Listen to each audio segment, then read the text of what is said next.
Here we go. Welcome to the podcast. We always start the interview at 7. I like to come in at 6:45, talk with everybody, shout some people out. Everybody's welcome in. Had a big weekend this weekend, actually. Went to a big rock concert. It was a lot of fun. What up, Lauren? First one in the room, Mr. Lawrence Lures. Thank you. Appreciate it. What up, Living Hook?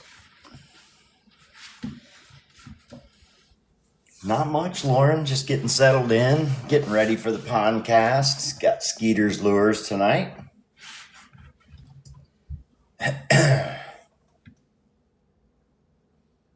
Yeah, we went to a big 3-day rock concert. We didn't get to spend all the time there that we wanted.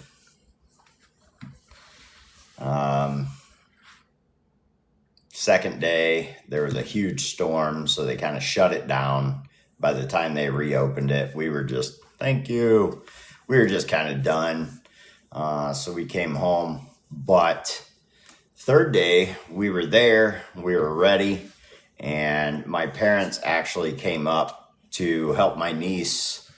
She wanted to buy a bus to redo for a camper, and they picked up the bus, they headed out, and my parents broke down a mile from my house, and I ended up having to leave the concert and come back and change the center bearing in their drive shaft and spend the rest of the day doing that and some of the next day. So, what up, Sims? It was an interesting weekend. What up, Swamp Rooster? Tim, how's it going? Welcome in, everybody. Welcome in. But other than that, we got to see some great bands. Some of them we didn't know, and now we're fans of, and some of them we've known for years, like Disturbed and Papa Roach. Just to name a few. Other than that, there was 62 different bands there in 3 days, so it was kind of cool. We've been going there like, I don't know, 7 years. The podcast is on every channel.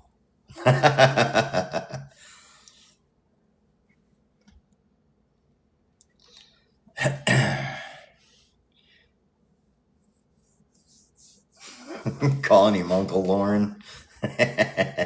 What's up, Ephraim?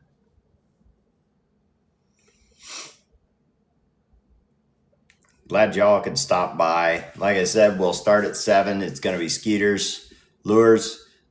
He doesn't do a lot of lives.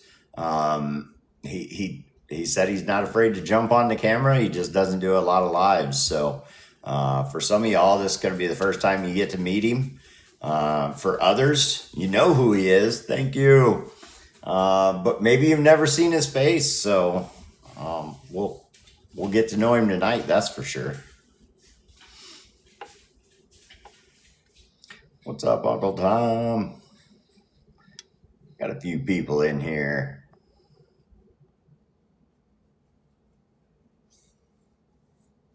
Hey, Michael. Thank you. Appreciate all your support, guys. I really do. I started this for the bait makers, so I'm very happy to see lots of bait makers in here, but lots of people who purchase your baits from you come in here just to see, kind of what all we go through just to put a bait out. It's not as simple as everybody thinks.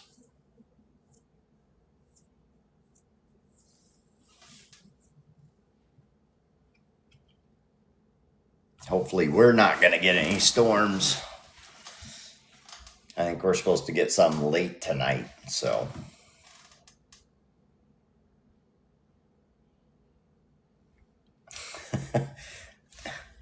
They give you all kinds of suggestions now. the AI. Now it's popping up in the upper corner up here telling me what to say. I hate to tell it, but I think I do just fine on my own. What up, BFE? You guys don't forget, share this out. Maybe you know somebody who hasn't been able to tune in, and tonight's the night. Share it out. Get everybody in here. Show Skeeters some support. He should have been sharing it out to people that he knows that maybe I don't. So we may get to see some new people in here. Maybe gain yourself some new friends, new followers. I think that's what it's all about. Appreciate it, Uncle Tom. Thanks for all the gifts, guys.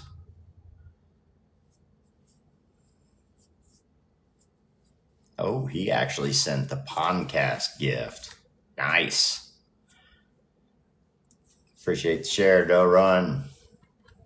What up, Crazy Jigs? Appreciate all the shares, Lauren. Killjoy's in here.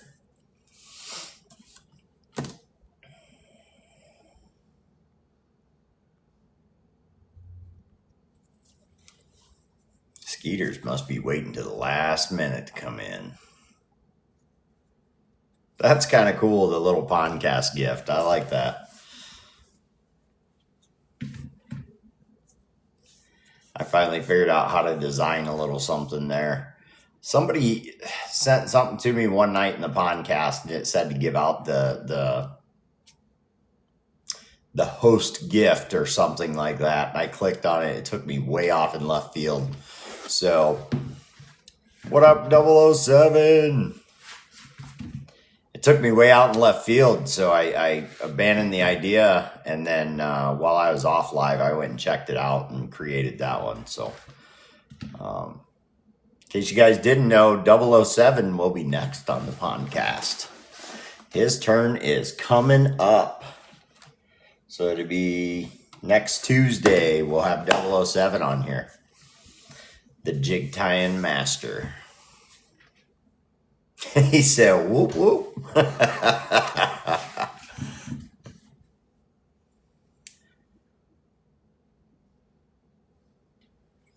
Keep sharing it out. Appreciate it. Thank you, Lauren.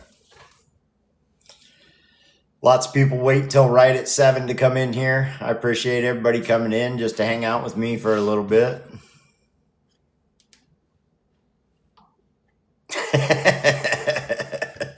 SOB is as low as you go. Thank you.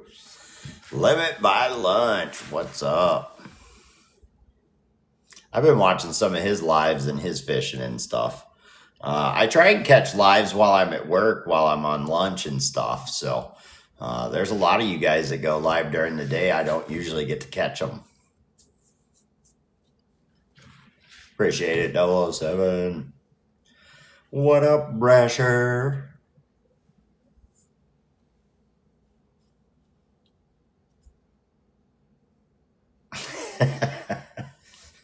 Northwater.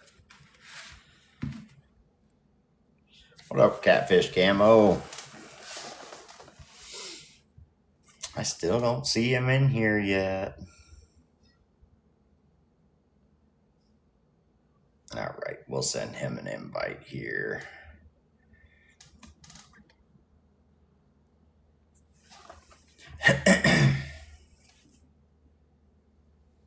Hope you guys had a good day. It's already Tuesday. I'm actually still in the fishing tournament. We got till the end of this weekend. Super excited. I did put up another 2-pounder on the board. Fishing's been tough here lately. Thank you. Rock's Backwater. Appreciate it.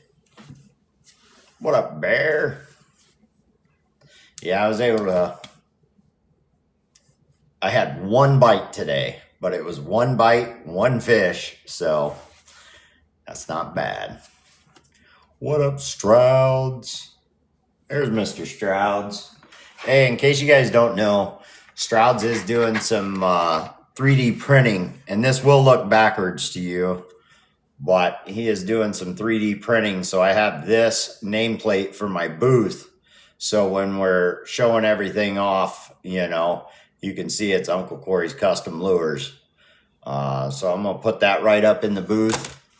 And then he's also doing the trays. So you can use this however you want. Do split rings, hooks, your lures, however you want to do it. I use it for doing the hooks on the lures, but I also use it when I'm tearing apart my airbrush. So I was lucky enough, and I doubled down.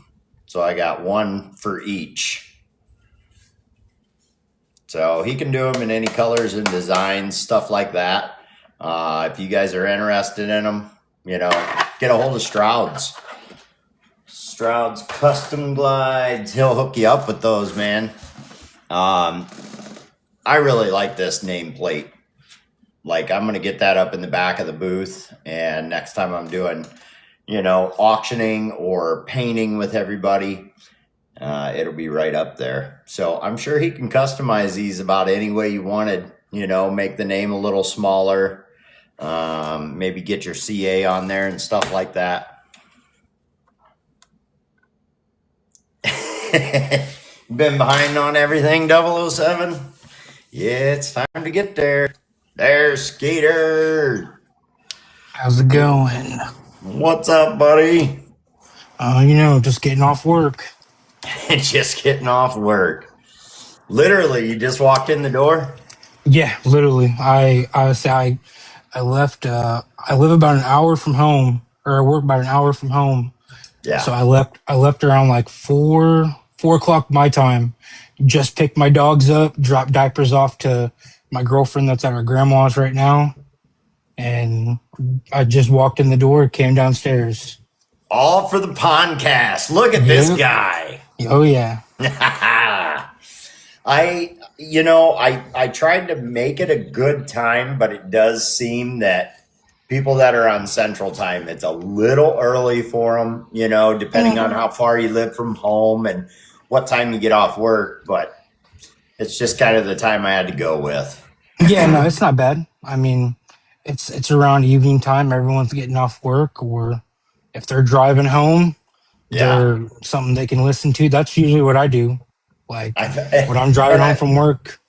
I've had a couple people who actually come on the show and they're like, the show lasts as long as it lasts. I don't put a time limit on it. Some of them are an hour and a half, some are 3 hours.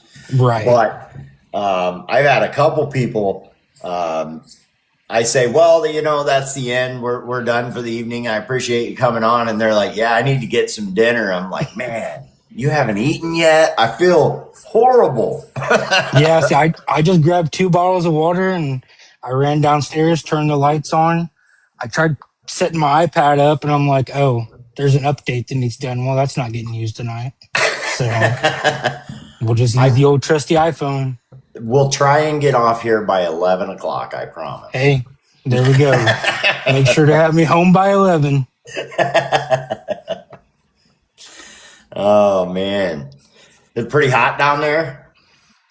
Today, actually, it was pretty nice. I mean, it was around 83, 85 degrees, but there was wind today. Yeah. So this past week, it's been brutal. Yeah. Saturday, Sunday, and then yesterday was pretty bad just with that smoke finally creeping down. It'll take that long for Skeeter to drop all of his knowledge on us. Yeah. I've just been the man sitting behind the shadows watching. There you go. I got my notepad over here too. What up, Carl Voss, Paul Tart? But yeah, no, that smoke from those wildfires really took a toll down here. Yep. They were telling people to stay inside. I saw people outside with masks on. Yep. Just like the COVID era. So well, we like I was telling them before you came in, we were at a rock concert in Mansfield, Ohio, and they delayed the concert. They started to delay the concert, and I'm like, come on, man. I didn't even get off work because of this smoke. I paid you a lot of money. Put on the show. Right. It's like, you know what? Screw it. I inhale worse stuff. So. guys at work were leaving, and I work in a factory that does paint and dyes and stuff like that. I'm like, you guys, we're standing in a chemical cloud all day long. The only difference Yeah, is you can see the smoke. Come on. right. Exactly. All right, it is 7 o'clock. You guys know what time it is. It is time for the podcast. Tonight we are going to have Skeeters Lures on. If you don't know him, you're going to get to know him. Now, I know a lot of you have seen him. He's always in the chats. He's around. You can check out his page. Definitely, if you're not following this guy, send him a follow. But a lot of you had no idea what he really looked like. Now, if you search his page hard enough, you could have found out. Yep. Yeah. I used to have this page as I guess a personal account, you would say. Yeah. And then I started to change it because I had more followers. I could go live and stuff over here. Yep. So now I just use it just for simply this, and still every now and then I'll post some personal stuff. But I do the same thing. I use my TikTok for whatever. You know, it's me and that's all yeah, there is to it. yeah. I mean, we're our own brand essentially. So I mean, I Yes, guess sir. post responsibly as you will. So If it sometimes I offends don't. you, well, don't look. Yeah, yeah, exactly. All right, guys. So just like you know, we save all the questions for the end. If I see a question down there, I might try and grab it. And if Skeeter sees a question and he wants to grab it, if you would just read out who it's from and then go Yep. ahead and read the question. That way we know and everybody else knows who the question came from. As always, the podcast is sponsored by Pretty Lures. Make sure and get over to Pretty Lures for all your bait making needs. They do so much. When it comes to airbrushing, they've got all your paints, your airbrushes, your BSI for clear coat. They've got all kinds of stuff when it comes to painting, as well as stencils.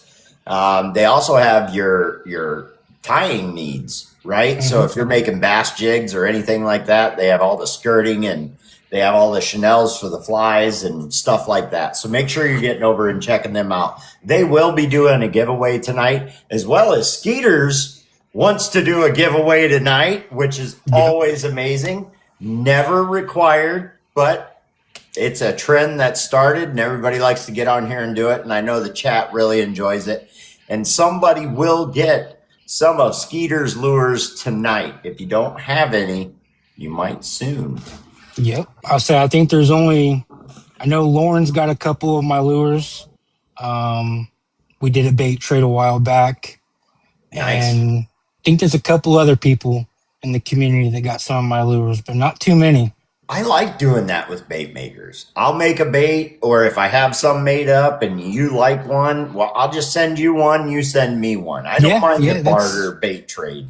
Yeah, it's cool. I mean, I know some people that have like walls of baits, like Lauren. And yeah, I mean, Strouds, I'm down to trade. Oh yeah, Big Muddy, he's got a couple. Yeah. Pops has got quite a few. He just did a post, I think last week. He sent me some stencils, and he said for exchange of paying for the stencils, he's like, send me some baits. Yeah. So I sent him some baits. Yeah, I remember Pops and I were in a painting competition, and it was on the FB page for Pretty Lure, and he took first place in natural, and I took first place in you know, however they set up the categories. And he makes his own stencils and stuff. And, Yeah, they're really good quality too. I use the heck out of the ones he's made me. Yeah. So he's actually going to be on the podcast soon too. Oh, nice. So I try and get everybody on here. I give everybody a fair shot. There's a few people who are not comfortable on camera, and that's just fine. You know, it's not something you have to do. But Yep. basically, the podcast is all about highlighting you, your business, and what you do. And that's what we're here to do tonight. And my first question for you, so everybody knows, is what state are we in? The great state of Illinois. The great state of Illinois. You I you in live. the southern, middle, or upper? I would say I actually live in Central Illinois. I live in Springfield. No So way. I live literally like smack dab in the middle of Illinois. Yeah, yeah. I actually lived in Springfield a few different times for a couple years. My I have some had some family there, and I moved there for a little while. I was a Rolling Rock when I was younger, Yeah, but I would I've say lived there. I'm originally a little bit further east, in a smaller town, but I moved here with my family because this is where a lot of my girlfriend's family and her kids live. So Yeah, that way yeah, they're more centralized. But it's a crazy town. We'll just leave it at that. yeah. I actually lived out in Mechanicsburg right there Oh, for a okay, little while. So nice little maybe town. 2 years. I got Yeah, so bored around there. I just I'm a Rolling yeah, Stone, so. yep. But over in central Illinois, you're not far from Sims. Sims is No, not far from you. yep. He's a little bit north of me. So tell us a little bit about yourself. Is bait making your full time thing? I know. Kind of when you came in, we touched on it a little bit, but you carry a regular job, married, kids, all that good stuff. What do you got Yeah, going on? yeah. So, bait making isn't my full time job. Okay, I'm actually, it's a really big title. I'm a quality control and damage prevention specialist nice. for Nightcore Gas. Okay, So, easiest way to deal with it is if, like, say someone's doing the call before you dig yep, and they hit a gas line. Usually I'm the one that's on site doing like a damage investigation, figuring out what happened, how it's going to get put back together. And nice. then I fill out a crap ton of paperwork to send to NICOR to then who's going to pay the bill. So, um, as for the relationship wise, I'm not married. I got a girlfriend. There you And go. then we actually have me and her ourselves. We have twins, a boy and a girl, who Oh, nice. they just turned 4 on the 10th, so they Okay. just celebrated their birthday. Um, but yeah, other than that, I mean, we got some kids, we got some chickens, we got some dogs.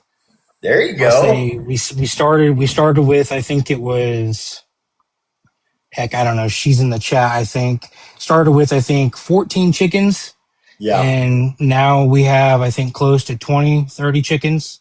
And then we got one, two, 6 dogs. So Nice. um, five out of the 6 dogs were all rescues. So There you go.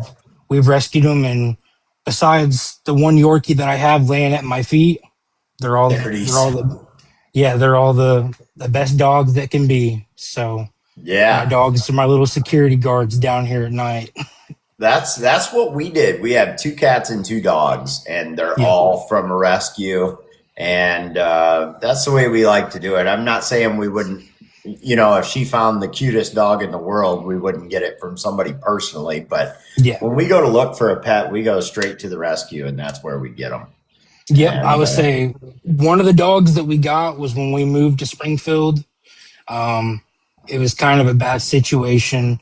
The dog was being neglected across the street. Had a really, really terrible neck injury. mhm. Animal shelter doctored her up. And then the boy dog that I have, I think he's upstairs chewing on his bone.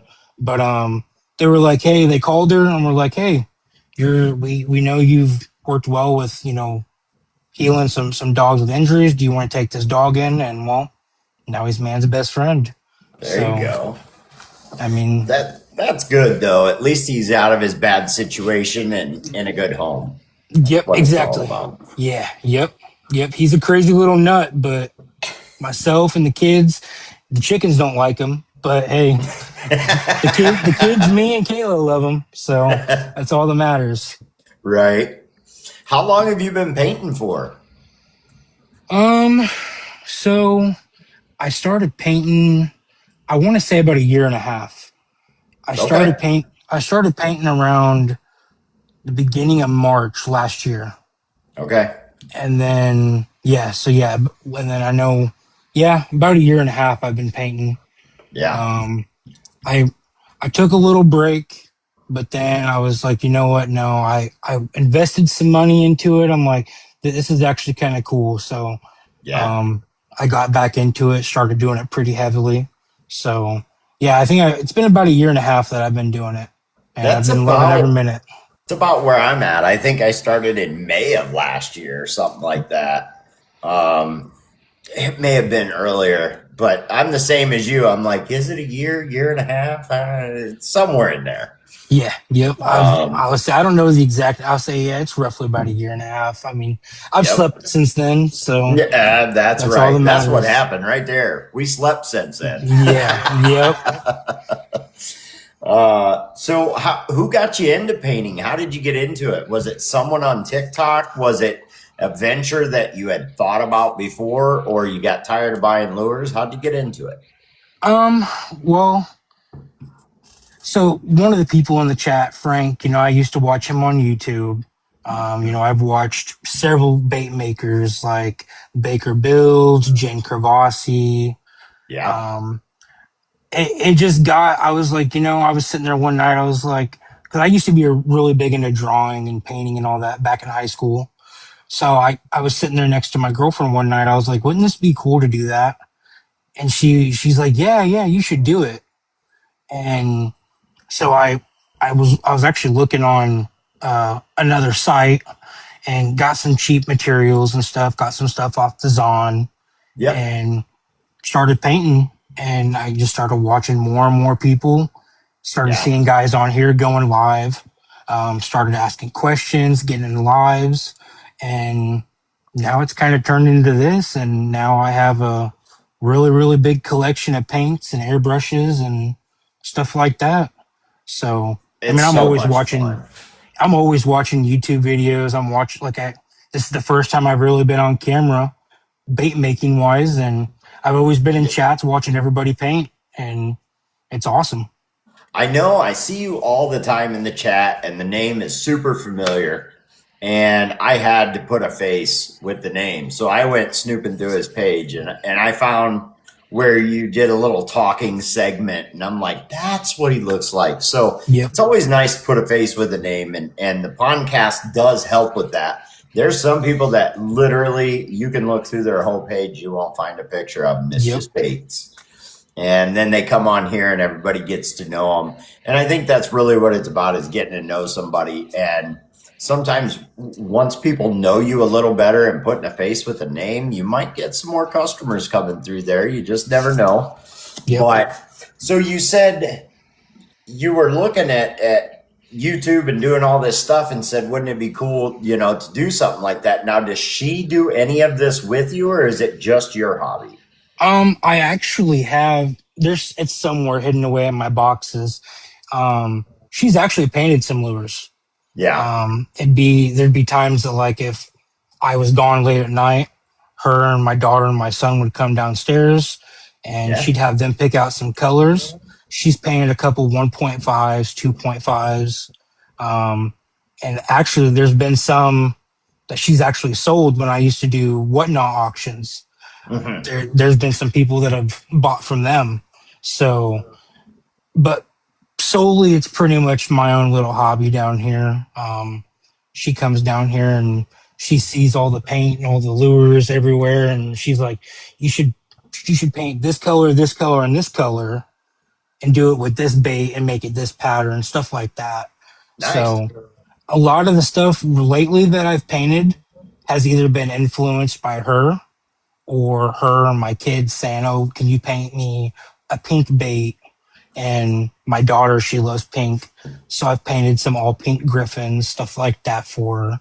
So, That's awesome because it gives you some outside perspective yep, and can give you an idea of how to incorporate pink in something else. You know what I mean? Let's say, we say this every time. Everybody gets so locked into what they're used to doing and they never get outside of their comfort zone and outside of that box. And like what you're saying, where she'll come down and say, hey, you should use this and do that.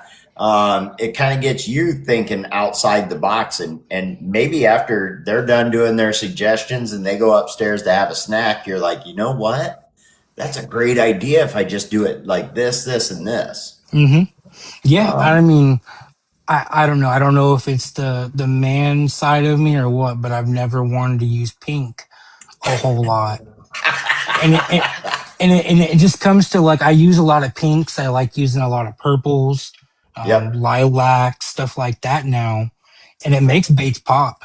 I mean, Yeah. even with color shift, like a pink color shift really helps. Well, there's a So, lot of guys who really do layering of those mhm, colors and to get different effects on a bait. And some of there's a lot of baits that actually have the purples and the pinks and stuff like that. They're just buried in there to where they mix together with everything, yep, and it really looks good. I know there are people who layer up lots of paints and they even clear coat and then layer over top of that to give that bait a lot of depth. And then I like to think I'm just a simple painter. I like to do just color fading and stuff like that. hmm, When something's going in my tackle box, it's a pretty basic bait. There's no real patterns on it unless I want it to look like a crappie or a bass or something. Other than yep, that, it's just nice, simple, colors that work in this area. yep. That's So, really a lot of the stuff. I mean, even the baits, like if I think have like a defect, like say if the clear coat's got a dry spot, okay, yes. well that's something I'll throw on without hooks for my kids just to throw in the water, Yeah. or I'll just use it as a keychain or something like that. I got Yeah. tons of them. I mean, I probably got 100, if not more, baits laying around that or the bills have broke or chipped or whatever, and the kids just think they're little toys, and I'm fine with it. I That's mean, perfect. yeah, yeah. I mean, That's perfect. yeah. Well, you mentioned clear coat. Why don't we talk about that just a little bit and then we'll back up to paints and things like that. So, when it comes to clear coat, what would be your preferred clear coat to use? So right now, um, I'm really liking BSI. Okay. I've used the purple label Luma UV or Light. Yep. I I don't think I really that was when I first started. I had no clue what I was doing. So Right. a lot of my baits are way too thick, stuff like that. Um, I used this other UV called Nick Pro Yep. that was actually Righteous Tackle. He's another bait maker. Yep. I know A who it is. while, Yeah. yeah, a while back, he was talking. He was doing a promotion. I was like, you know what? I'll try it.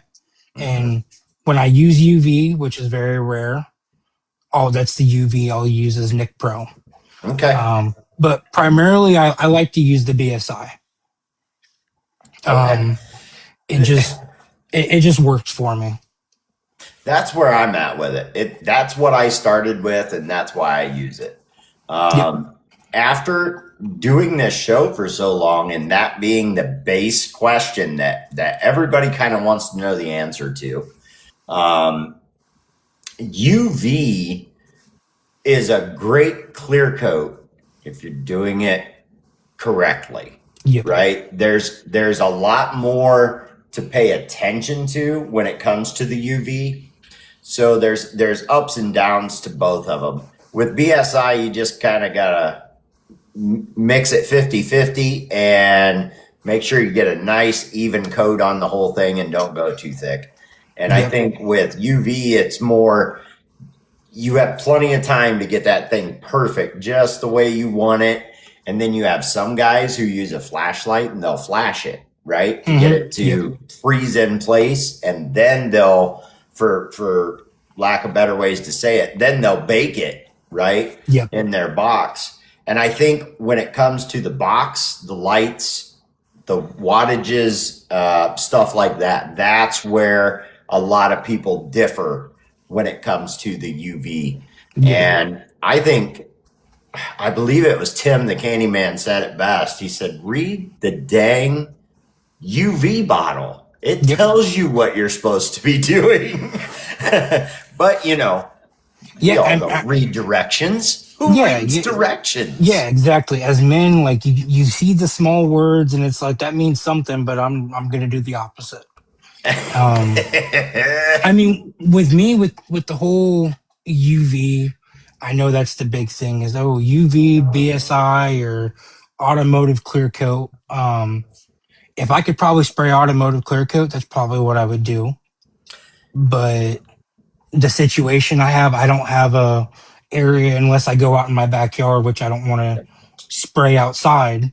Yep. Um, so I mean, UV, I don't have anything against it other than when I first started, I just sucked at it. I Right. look at I look at some of my first baits and I'm like, God, I don't know how I thought this was cool. So they just sit in the box and uh, collect dust, so to speak. But yeah, I mean, I've kind of figured out a little bit with the BSI. I'm still messing with it. Um, I bought a little scale to weigh and all that because what I was actually doing is I'd take the bottles and like I'd count like seconds, Yep. and then I would do the exact same but a little bit more for the hardener. Well, Okay. then what my problem was is I was stretching it out too far to where it was getting too tacky, Yes. and then I was getting all the bubbles. And Yes. then I would go in, I'd look at forums, and they say, "Oh, we'll take a torch and put some heat on it to thin it out." Well, then Okay. Yeah. that ruins the dexterity of the BSI. Correct. So so now instead of say counting 12 to 15 seconds, I'll count to like 8 to 10, and then I'll do like say 11 to 12 of the hardener. And Yeah. if now I'm a lot slower when I'm brushing on, but Yeah. at least it looks a lot prettier, a lot clearer. Yeah. So Now, I've heard of guys actually weighing it before, and the yep, argument with that is the weight is not the same as volume, right? yep, So what I do, and I actually picked it up from Barrett Bates.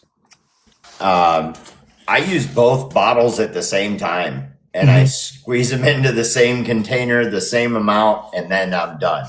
yep, I tried a few different ways of doing it, and I found myself doing the same thing you were doing. I was adding a little more hardener than the actual epoxy, and I found that my baits were staying a little tacky, yep, which no big deal.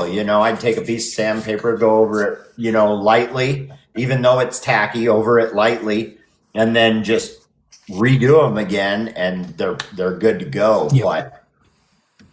But yeah, definitely when you're doing the BSI, it's a 50-50 mix.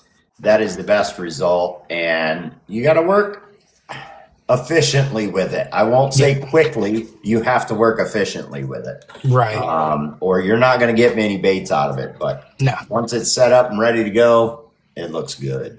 Yeah. And then the other thing I like too is say if, on a bait, you don't have the right light, say you get a dry spot. Well, if Yep. it's just a little tiny spot, you can go back in and you can add that and then you can hang it. And it Yep. doesn't look like anything bad at all. Now, Right. if you botch a job with UV and you try to do that, well, it looks completely different and you got a whole Does more it? scenarios. So, Okay. um, but yeah, that's why I like using BSI. I mean, it's like you said, I mean, I've even messed with the stuff from the whole Hobby Lobby, the 5 minute stuff, Yeah. just to see what it was like. And holy crap, you got to move. Your Like, brush will be stuck to the bait if you're not yeah, watching it. yeah. I would say you get about 3 minutes, and it starts gumming up. Tops. So, and I'm just like, yeah. Well, I'm glad I spent $6 on this, and Yeah. I just wanted to try it just to see how it was. Yeah. That stuff, I've never actually tried it, but I've talked to a few guys who have. And let me tell you, if you want a bait to set up really fast so that, it's ready to go in no time at all, you could use that. It may take you a couple tries to get it all done, but Yeah, you can yeah. try it if you'd like. That thing goes quick.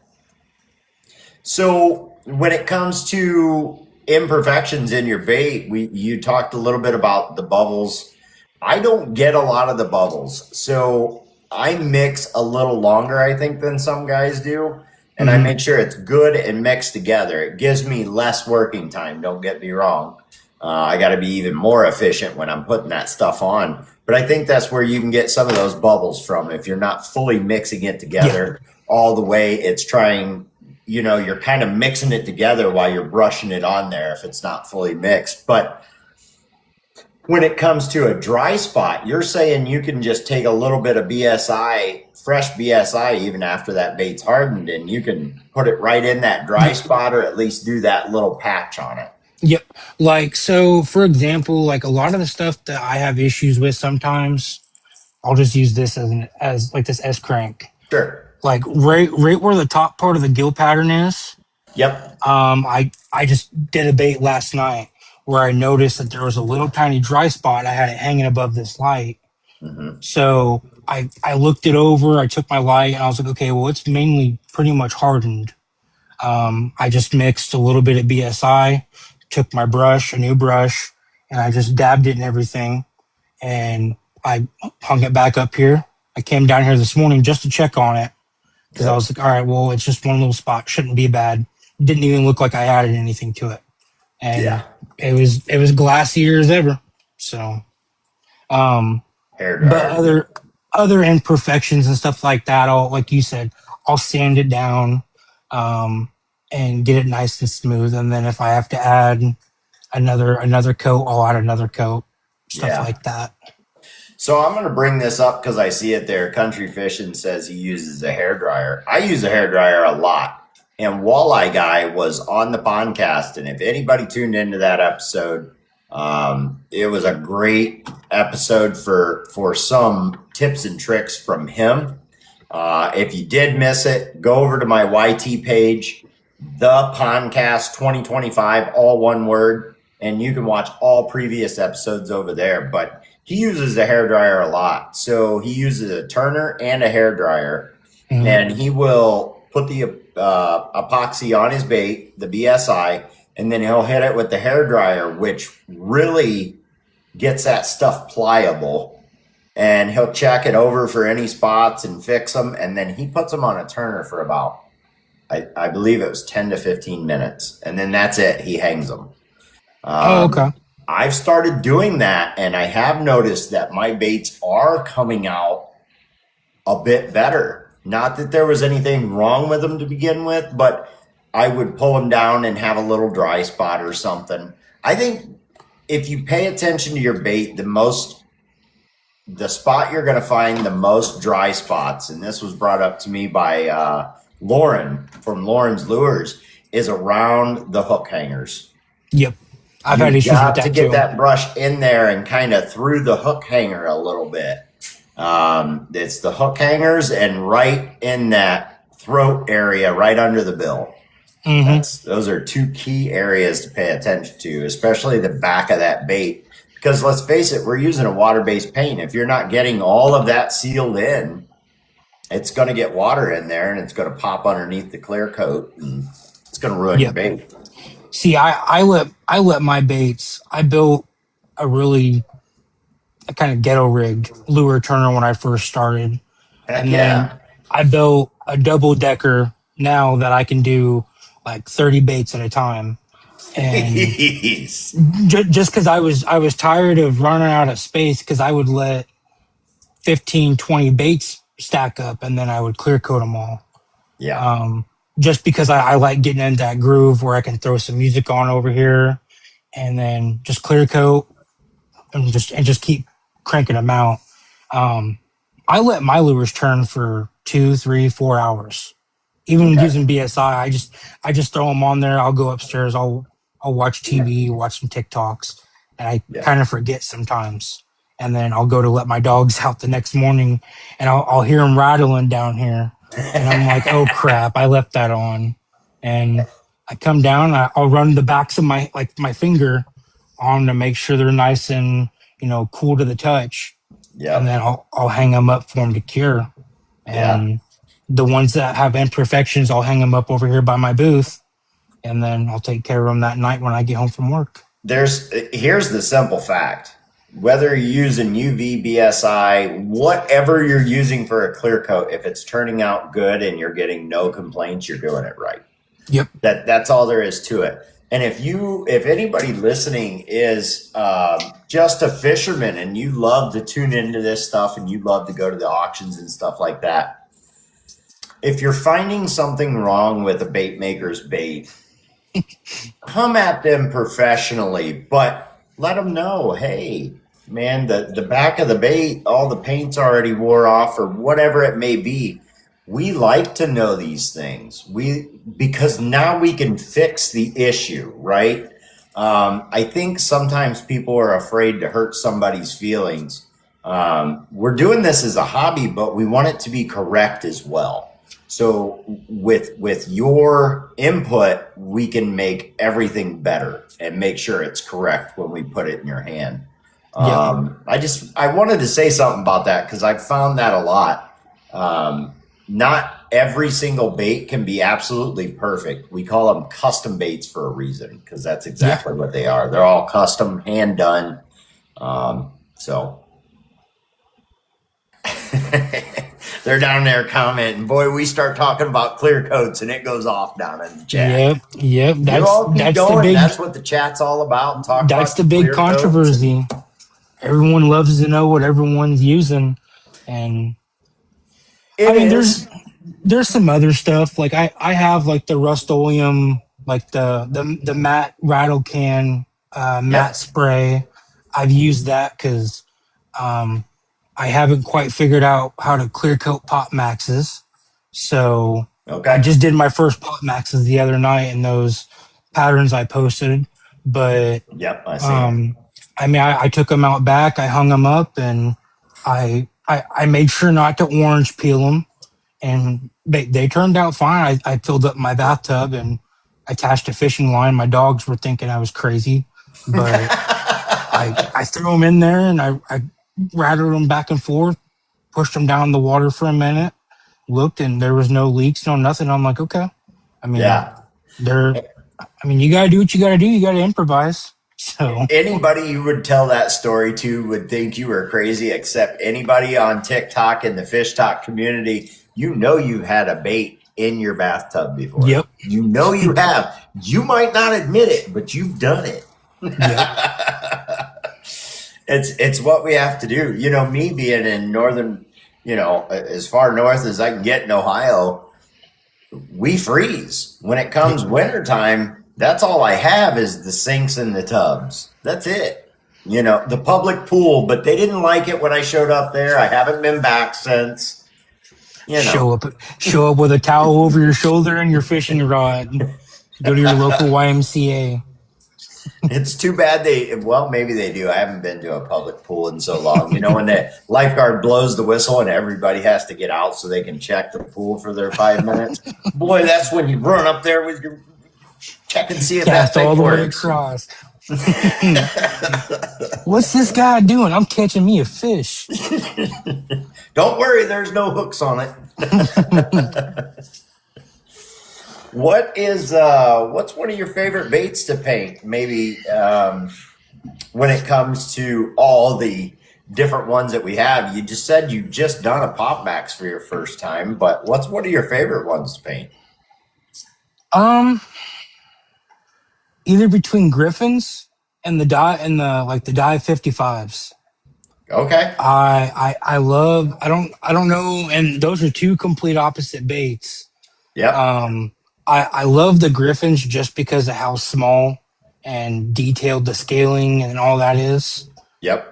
But then on the Dive 55 end, every time I see one of the blinks, whether it's the Angry Eye, the Bubble Eye, I'm like, that's a guarantee. Like a lot of the baits that I painted of those are all cross.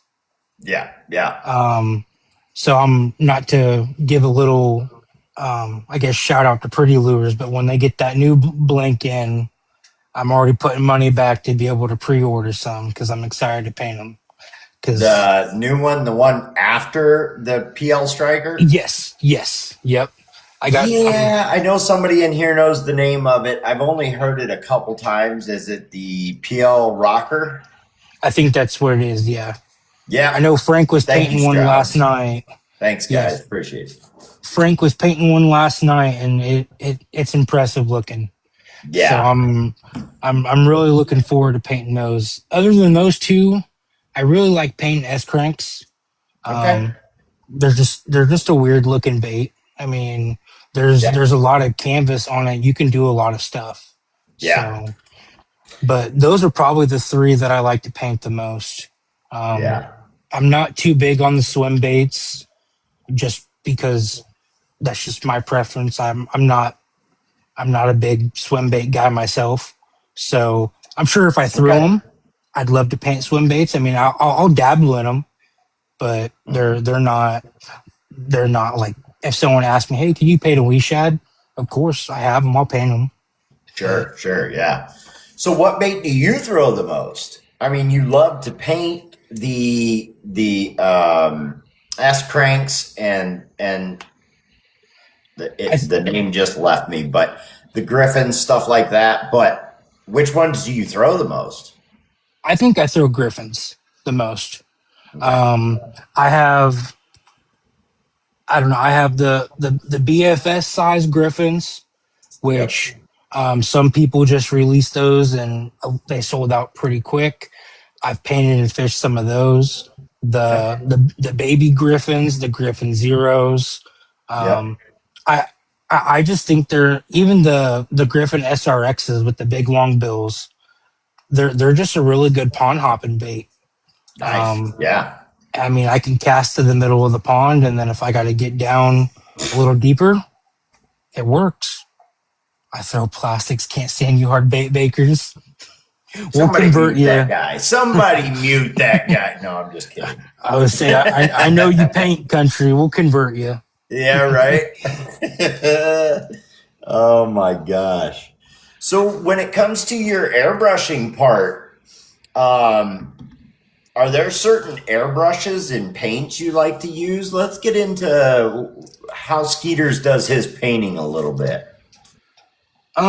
So when I first started out, um, I don't even know what brand it was. I just know it was silver and shiny. It kind of resembled a Masters. Um, as of right now, I have three Masters, and I love them. I use. I got one of the smaller ones, which still looks brand new because I take really good care of it.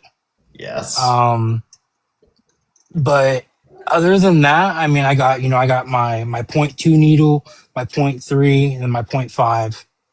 That's what I Um, do.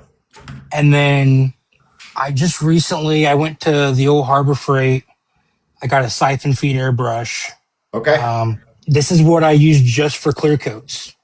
Okay. Um, but aside from that, I saw some people talking about gallery, Yes. and I got a Mobius point three, Yeah. and then I bought whatever this is. It's a Geod 39.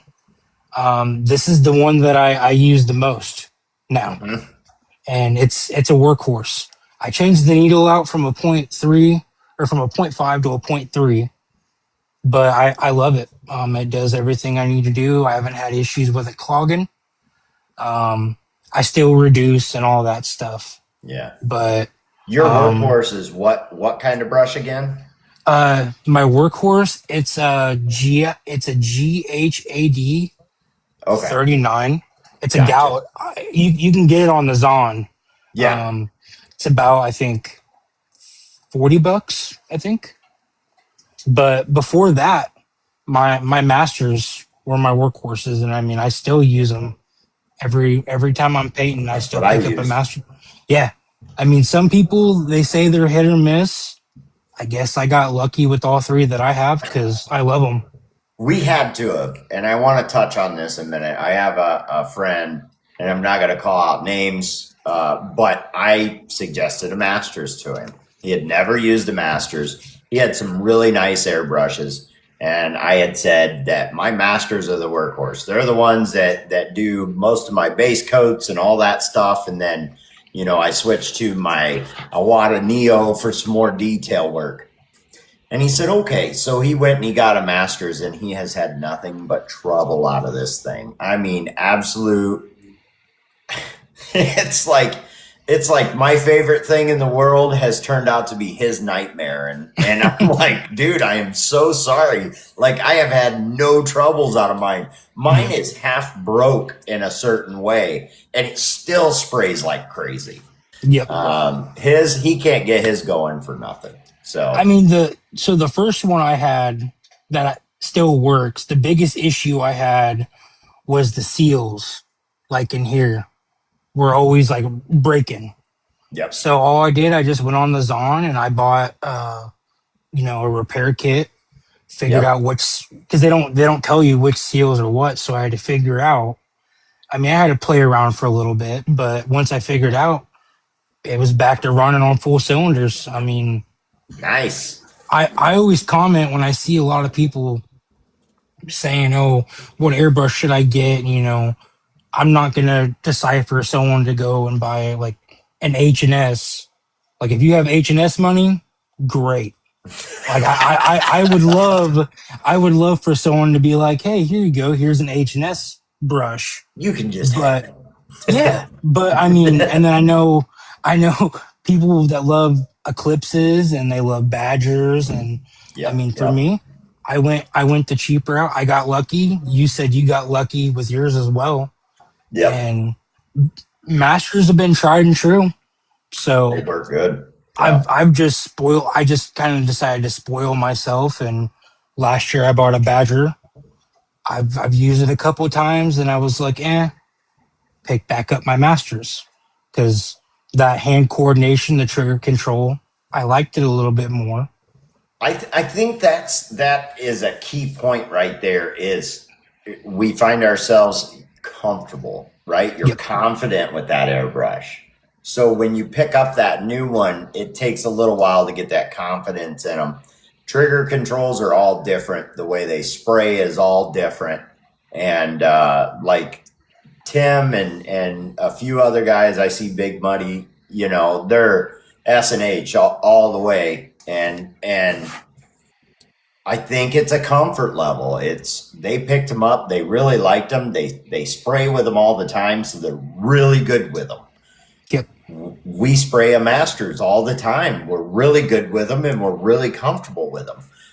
It took me a little while to get used to my Neo after I got it. That trigger Yep. was so soft. I mean, you just barely touch that thing, and I'm getting runs on my bait. So it took a little time to get used to that and adjust the air pressure to where it needed to be. And Yeah. so, I know when Chippers Bates was on here, mhm, he was talking about he has the I guess it's the knockoff version mhm, of, mhm. and I actually bought one, Yeah, and it's a little goofy, yeah, but it's something that I mean, it's comfortable in your hand. It's not heavy. yeah, Um, and it's a good gun. I won't lie, but as some of the guys have said, save up your money and you yeah, know work up to that. Um, by all means, of course, I would do that, but I feel like I would still gravitate back to my masters. That's yeah. just what I'm comfortable with. But And spray what you're comfortable with, yeah, what you're doing yeah, good work with, and your work is great. If you guys haven't went over and checked out his page, go check out his page. He does thank some you. great work. But if you're comfortable and you're confident with it, don't fix it if it isn't broken, Mm, right? Don't fix what isn't broke. right, So I have never really ventured out in the airbrush, we'll call it rabbit hole. I've stuck with my masters, and I got a Neo was the very next brush that I got, and just so happened that the lobby was discontinuing them and they were on sale, so I got two of them for the price of one. And I'm really satisfied with those as well. And I'm right, getting more confident with my Neo. But I'm with you. I gravitate right back to my masters every time. And I think it's a confidence thing. It's the same thing as when we're out there fishing and you're not catching anything. You're like, it's because these baits suck. It's not anything else. I'm going back to whatever it is that you use, that white chatterbait or that chartreuse or the plastics, depending on who you are. And so you go back to that confidence stuff. I think it flows right over into the painting. You're confident with that Yep, airbrush, so that's what you gravitate towards.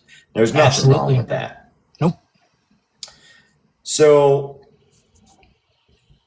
what what do you like painting better? Do you like doing the wild, way out there colors, or do you like doing more of the natural colors? Um, I I'm a little bit half and half, to be honest.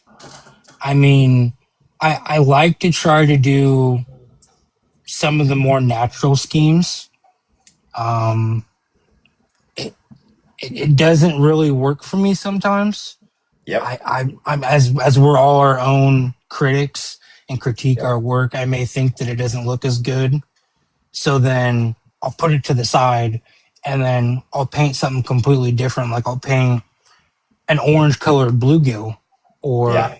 a purple colored bluegill, and I'm like, I think that's the coolest thing since sliced bread. And I just like to mix it up. Like Yep. I don't really come down here with the plan other than am I gonna am I gonna leave it clear or am I gonna primer it and then Yeah. just look over to the left or look to the right for paint and just kind of ooh there, here, here. Um, I started realizing my organization got a little bit better when I started seeing people putting like what color paints they're gonna do in order. And then it Yes. just kind of makes my head like makes the gears work a little bit better in my head. I'm not burning too much oil, so to speak. Yeah. Um, I just like to have fun with it, to be honest. I mean, I'm not a man with a plan. I just wing it.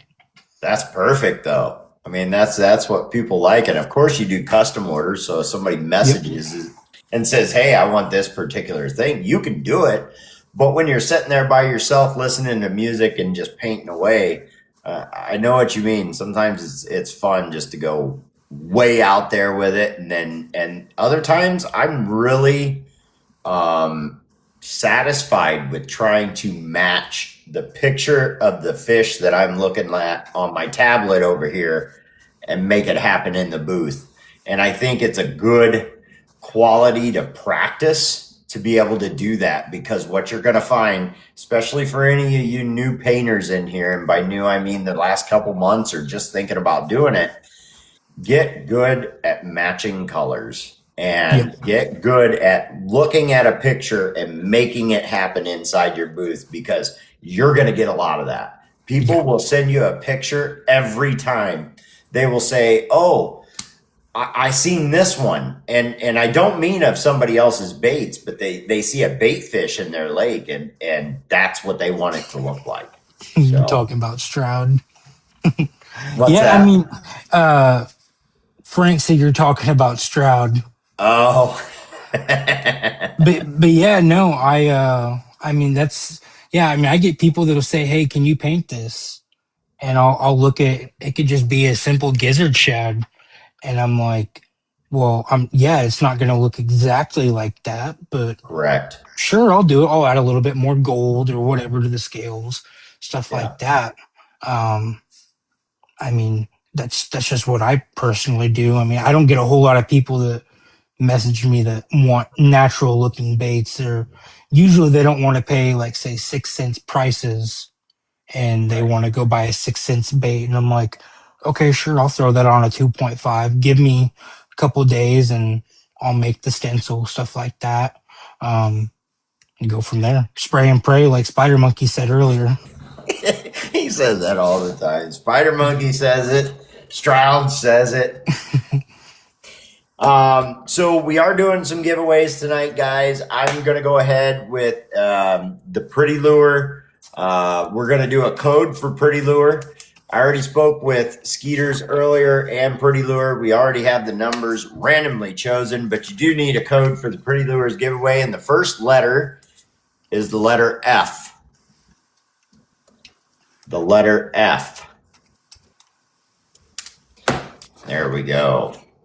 I will continue on. Boy, the chat is blowing up tonight. People are having fun down there. I appreciate you all stopping in. Make sure you go over and check out my YT page. Go over to my YT and look at the podcast 2025. You can see all previous episodes there.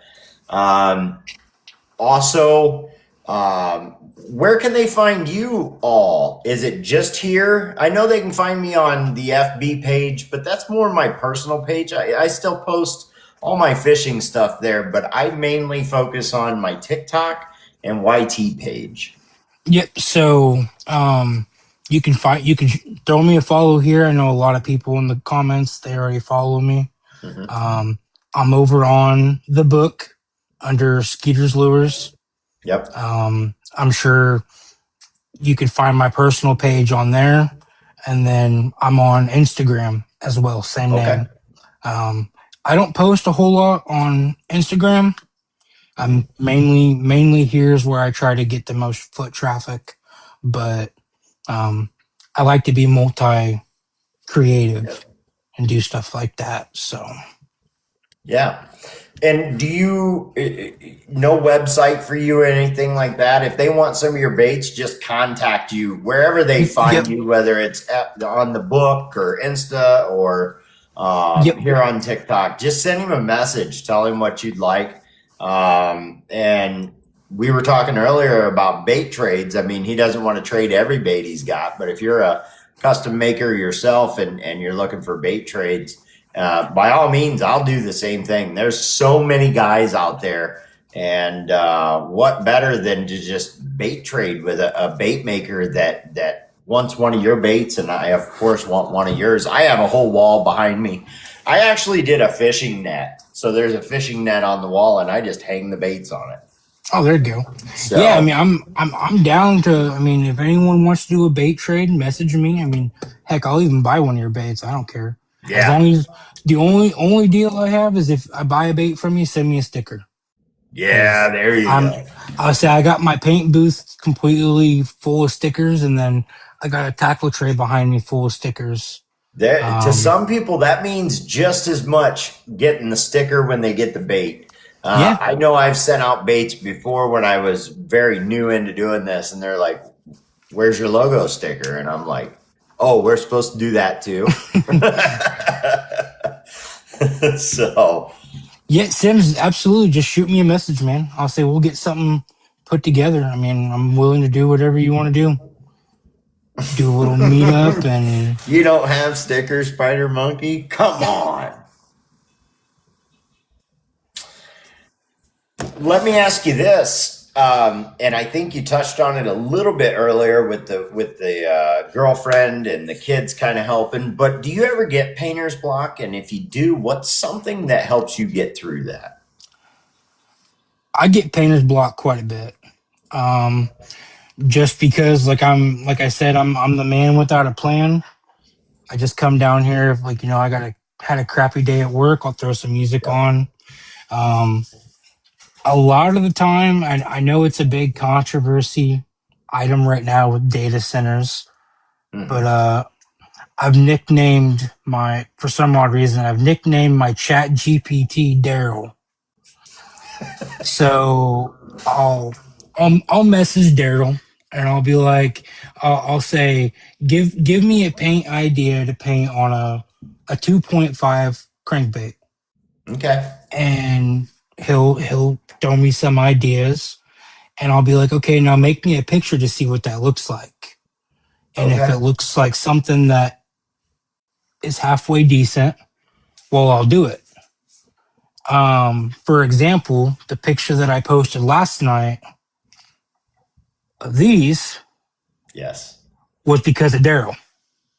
Nice. The only thing that I added was you can't really see it. You can see it more in the pictures, but I added a golden, I guess, mica powder paint to the back.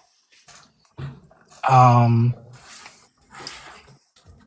I don't know. Sometimes I'll call like my girlfriend. I'll call even my dad. I'm like, hey, give me 5 colors and a pattern. Yep. And he's like, hey, nice to hear from you. I'm like, come on, I need it. Like I'm painting. And I'm like, I'll call you back in a minute, and he'll tell me, and I'll do that. Um, Even being in the shadows, I'll sit on a Friday Night Live, and I'll see what some. There we go, Paul's downloading Daryl. There we go. Downloading Um, Daryl. you can't take Daryl from me though. He's my employee of the month. It's got to have a different name. Yep, Can't be yep. Daryl. But yeah, like there's times like I'll even paint alongside the people over here in my own little world That's what and I was use going to those. ask you. Yeah, and I mean, I think now that I've been on here, I've shown my face to the name, to the quirkiness of myself in the comments. I named mine Dominique. There you go, bilingual. There we go. Um, I think I'm gonna start doing more like going live and stuff like that, jumping in Yes. lives, interacting with everybody, Friday and it Night was Live in the future. Yeah, in the yeah, future. I'll yeah. take that. I mean, heck, I do it already as it is. Some nights I work at my own pace. It's true. It is a Because little bit. it's a little different. Not gonna Yeah. lie, like seeing Barrett and Stroud and some of the other guys, they can just whip this stuff together, and I'm like, holy crap! I'm like, okay, and It's then intimidating when you yeah, see those two just go at it. yeah, But if you pay attention when you're just sitting in a live, I was in Frank's live earlier, Clark Hills Custom, right before I started the podcast, and him and Cranked Up, or I always want to say Cranked Up, Cranked Customs were painting, and Frank put out 3 baits to his 2 or something like that. I don't. I'm watching him paint, and I'm like, I would not even have 1 done, let alone 3. In the right. time I was only in his live 10 minutes, I promise it was like 10 minutes.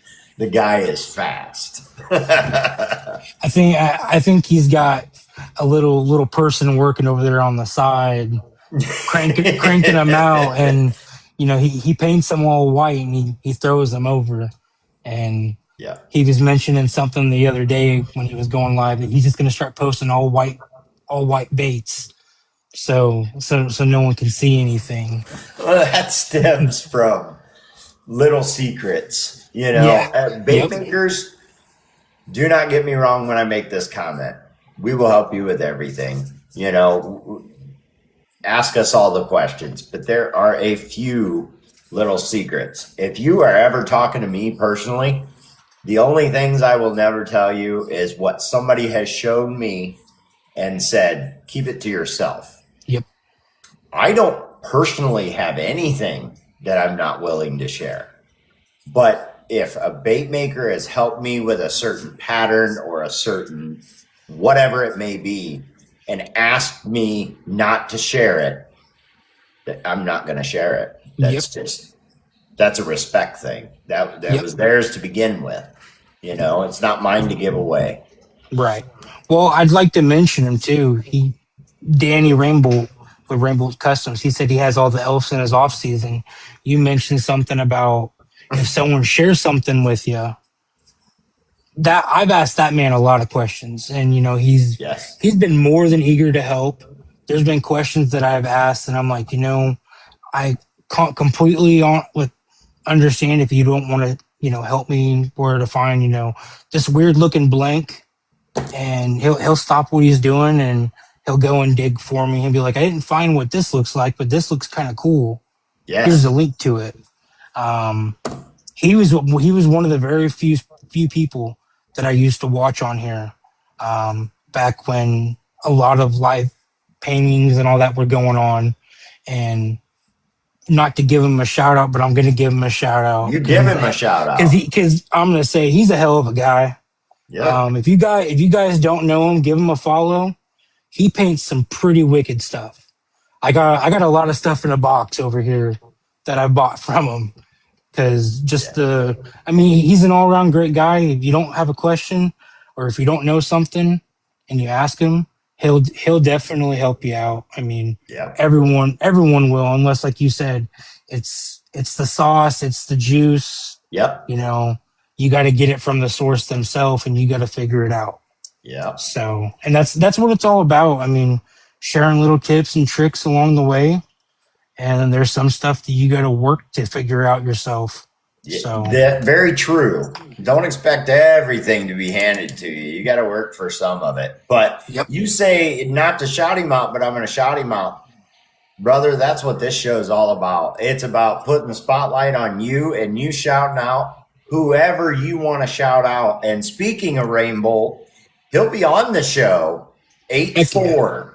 8 4. He will be on the show. So just a couple weeks from now, he'll be on the show. So we're going to get to awesome. learn a lot more about him as well. So I'm trying to get everybody in here collectively. It doesn't matter if I talk to you every day, if we're in the same live groups or not. It doesn't matter to me. I want everybody to get in here, shout out, talk about who they want to talk about, and talk about how they got to where they are and what they do, and that's all it is. That's what it's all about right there. And I'm finding that people really enjoy it. We get a lot of viewers in here, and I get a lot of requests for different bait makers to bring on. And I say this every time now. If you're a bait maker yourself and you'd like to be on the show, shoot me a message. Shoot me a Yep. message. We can talk, see if I got some dates available. We're getting pretty booked up again, but there's always dates available. Always dates available. Who fishing? All right. Now, where were we? We were talking about Danny, Mr. Rainbolt. So let me ask you this question. Let's just jump straight to this question. But first, I'm going to leave you on the hook. We're going to give you another letter for the code for the Pretty Lure giveaway. And your next letter is going to be the letter I. The letter I. And my next question for you is going to make you sit there and say, I'm not sure. If you had to pick who would be one of your favorite painters, does not have to be on TikTok. You are not forced to choose exactly one. If there's 3 or 4 you'd like to talk about, feel free. Okay. Yeah, I mean there is a couple. Um, Okay. Danny Rambo, of course, just because he was the first guy that really kind of taught me the little bit odds and ends of fishing, or not fishing, painting, I should say. Um, if you don't say me, we're done. I got to Uh, quit reading the chat because I'm busting up laughing. And I don't want you to think I'm laughing at you, but no, I no, you're seen good. that. Um, Definitely Frank with Clark Hill's Custom Lures. I think everyone knows. Everyone wants to say he's the goat from Peyton. I mean, Yeah, he he does is some good. incredible stuff. Yep. Uh, from the tips and tricks, even the stuff that he some of the videos like the mold from the Illuminalight said if this video gets to however many views, I release it. I was Yeah. trying to figure the heck it out for like 2 months and made a video. I went to Hobby Lobby and bought it. Yeah. Um, Yeah. so yeah, Danny, Frank, um, heck, kind of drawing a blank, but I mean, Yeah. That's okay. Zach Baker with Baker Builds. A lot of people Oh, watched yeah. him. He does some really good like instructional videos, even making his Yep. own baits. Um, and then I know some people aren't a big fan of her, but like I like watching the videos of Jen Cavasi. She Okay. she I really like. I can't do it myself, but like all the intense blending she does. Yeah. But I guess I'm gonna get blocked by somebody now because I didn't say country. He'll And come then back around. one It's of the okay. one of the other guys, I know he's not really popular at the moment, but Big Muddy, he does some really good work too. Okay. I've bought a lot of his baits, even the box brand baits, because he does some stuff over on Whatnot. I've gave Yep. him a lot of my money too. He's he's another all around guy. I mean, if you ask him a question, he'll help you out. Um, he may not know the answer, but he'll try to find it. Um, those guys and gal. Um, I'd probably say are like my top four, top five painters that I've seen a lot of work. Well, everybody you mentioned besides the gal, and what was that name again? Jen Cravasi Jen Kavasi. with Jackal Baits. Yep. Yeah, everybody else is right here in this chat. Make Yep. sure you guys are sending them a follow. This chat is your friend right now. There are some fabulous bait makers in the chat. There's a fabulous bait maker right over here.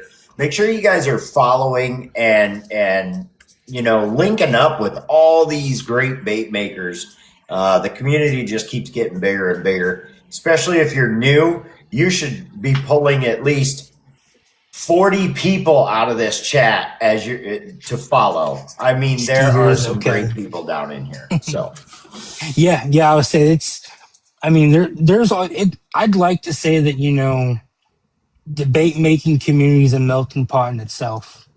I mean, I think at almost any given night, there's probably 5, 10 different lives with at least 4 or 5 people in there with 20, 30 people in each live. yep. And, I'll bounce from live to live and hop in and see, I'll see Frank making fun of Strouds in a live. And then I'll see, on Wednesdays and Thursdays, Jerk Bait and Danny making fun of somebody in another live. Yeah. And and then there's an auction here or an auction there. Like everyone just comes together, and that's what I like about it. Yeah. Um, And you know, fishing tournaments, guys. There's yeah, plenty of those going around. I've seen 5 or 6 different ones that are going on right now. We're all fishermen. Make sure you get in on them tournaments. The camaraderie, the sportsmanship, the digs at each other back and forth because my fish is bigger than yours. It's great. And when it comes to the TikTok community, and we can all keep up with each other right here on this app, it's a yep, lot of fun. I'm in the one for Bubba Custom Lures, custom baits, and it's called the Summer Slam, and we've got exactly 6 days of it left, I think, right now. It ends after this weekend. So he'll be starting another one for a fall type fishing tournament. And there's plenty of other ones out there. So yeah, make sure you're getting in on those too. I haven't been doing a lot of baits here lately. I've been fishing more than anything. Fishing and getting outside and, enjoying what I have, what's to offer around here in this area. And then come wintertime, I'll get back to my painting and stuff like that. But I like to stay a little smaller just for that simple fact of I can just quit painting whenever I want and just yep. enjoy the outdoors. That's a good question that Paul asked. Is there going to be a podcast tournament in the future? You know what? We'll have to see. That's not a bad idea at all. Stay tuned, everybody. Stay tuned. I will get with some people and maybe we'll get some sponsors going and we'll put something together. But I hadn't actually thought about it. I was just fishing in the tournaments that were available. I never actually thought about it. So stay tuned. We'll figure it out. We can have it in Georgia. That's the great thing about the internet. Everybody can be in all these tournaments from all over the U.S., and sometimes it's a lot tougher depending on what area you're in. The South can have a tough time, even though they've got some of the bigger bass, and maybe we're catching them up here in the North. So it just kind of depends on time of year. Thank you. It just kind of depends on time of year as to who really has the advantage, Right. For me, I'm not a midsummer fisher. Right now, the bite is super tough for me, and I'm throwing everything, including the kitchen sink, and they just don't want it. I had one bite today. I caught one fish, and that was it. So I could only fish for a couple hours after work because, of course, I got to get home for the podcast. But yeah, I would at say least I got something. Usually, when we go out and fish, we'll take the kids, and I'll start out bass fishing, and usually at the end, I get ticked off that the kids are catching more fish than me, and I'll I'll stick to just dropping my rod in and catching bluegills, and then There you go. I'll let the kids take the fish off the hooks, or the geese and the ducks will come up and we'll let them mess with us for a little bit, stuff like that. Yeah. So at least here in the summer, because it's not good fishing really. I mean, in the ponds around here during summertime. So Yeah. Yeah. That water gets really hot. yeah, oh yeah, Um, and it's getting hot everywhere right now, as far as the water temp. And I think that's part of the problem. So, me, I'm sticking to the weed lines and I'm sticking to those shade areas. Ours are not on the hardwood, You'd figure you'd be finding them under logs in the shade, mid depth, stuff like that, where you can see the log going down in the water. Not a fish in sight, nothing, no bites. They're in those deeper weeds and weed lines, and they were coming up, and I got one to smack the spinnerbait today. So heck nothing yeah. else was pulling them out of there. So, what color scheme would you like to see more of from other painters?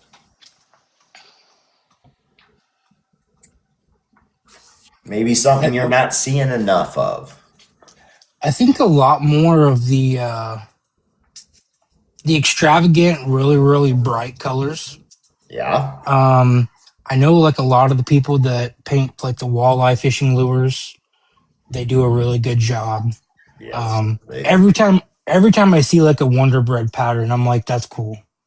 I mean, and I look at it, I'm like, it's kind of, not a super complex paint job, Nope. but it's just like for me, like I think the more that I've got into like painting lures, I've stayed to like a certain palette of colors. Yes. But like now when I see these weird extravagant looking color baits, I'm like, it would be cool just to see a big trend of people say painting three or four super super bright colors, but in the most unorthodox way. Mm-hmm. Because it's like it may not catch fish for you, but it will catch fish for someone in, say, I don't know, Rhode Island or something like Yes. that. Yeah. Like, Exactly.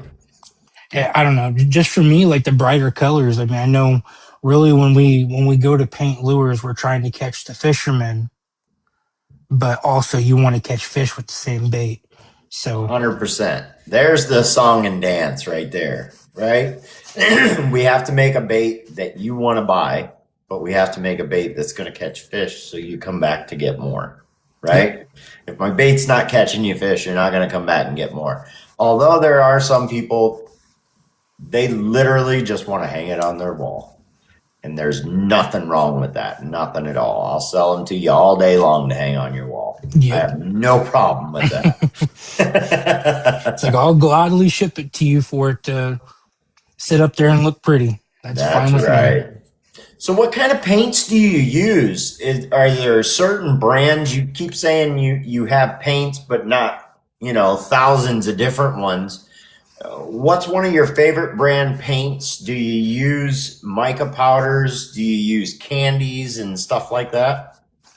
So I have pretty much all Createx. Okay. I got some of the golden high flows. Yep. Um, They I work think, really well. yeah, I really like the golden high flows. I've switched from using the Createx like opaque black to now I use the golden high flow carbon black. It just I can put 2 drops of that in my brush, Yep. and it can last a heck of a lot longer than opaque black for some reason. Um, I got some candies. I hopefully I don't upset Tim when I say this, but I don't use candies a whole lot just because I've never really. I saw them at Hobby Lobby on clearance a while back, and I've Hmm. never really touched them. Um, Okay. but now that I'm seeing more people start playing with them, seeing how to do them and stuff like that, I'm gonna start experimenting with them. Yep. Um, Other than that, the mica powders, I use a wide different brand. Eye candies are a really good place where you can get sample sets. Um, Other than that, I'll mix my own uh, color shifts with some airbrush medium, other stuff like that. I'll buy from some people. I know Austin Schaefer, he was in the chat. Yep. I bought some color shift from him. I'm in the process of putting an order together with Killjoy. Yep. Um, I've even started to buy the just the regular airbrush brand from the old lobby. I love it. Um, It works it's good. yeah, it's I mean it's a cheap paint. I feel a heck of a lot better when I walk up there with 12 to 15 bottles and I know I'm spending less than $20 than Yep. spending, whatever, however, how much the Createx is there. But, Yep. yeah, I mean, I even have other stuff. Like I didn't realize it was solvent based when I bought it, but Tropical Glitz Okay. is, I've bought some stuff from there, kind of pricey, but I like it. I just kind of spray with caution when I use it. Yeah. I'll add more ventilation and stuff in here. Um, I got like some of the turbo dork stuff, the green stuff world. Uh, I use a lot of different stuff. Good. Usually, I mean, like if I'm looking online and I see a certain color, I'm like, screw it, I'll add to cart. I'll try it out. Yep. Um, that's kind of how I came across like Big Muddy was saying something earlier that I'm a bandit man. I love my bandit, not the bandit jerk baits like the walleye baits, but I collect the pre Pradco bandits like the 100s, 200s, 300s, Okay. and one of the colors is a root beer. Well, I've had trouble trying to make my own root beer, so I went and bought this Mission Models Pearl root beer color. Mm-hmm. I love it. I got like 10 bottles of it now. So I'll never run out. Um but yeah, I mean I've even tried using some of like the stuff you can get at Walmart. I've thinned it down, everything like that, and it sprays okay. Yeah. But uh I usually revert back to my Createx and um my Goldens and the other stuff that I can kind of make myself. Yeah. Vallejo's a good one when it comes to color shift. If you Yes. haven't tried those. Yep. Yep. I have one workhorse set, and then I got two sets hiding. Whenever I found out that the Hobby Lobby was getting rid of it, I went in there and scooped up the last two sets they had when I was at work. So I just I just wish I would have caved whenever I knew they were getting rid of like the smaller bottles like this size. I Yeah. wish I would have got more of these because there's some colors that I keep that I liked that they no longer sell, but Yeah. it is what it is. I'm sure I'll find some other color to get some point, but have you tried Yes. unicorn spit? Yeah, I have, and Don't. it melted my bait on accident, actually. That stuff is horrid. I've never tried it, but I know. I know people have tried it. I've heard some people have some success with it, but it depends. I'm sure there's different brands like Yep. solvent and acrylic and stuff like that. But it's like I believe it's labeled as a resin. Yes. Um, Unicorn spit is, and that right there stopped me.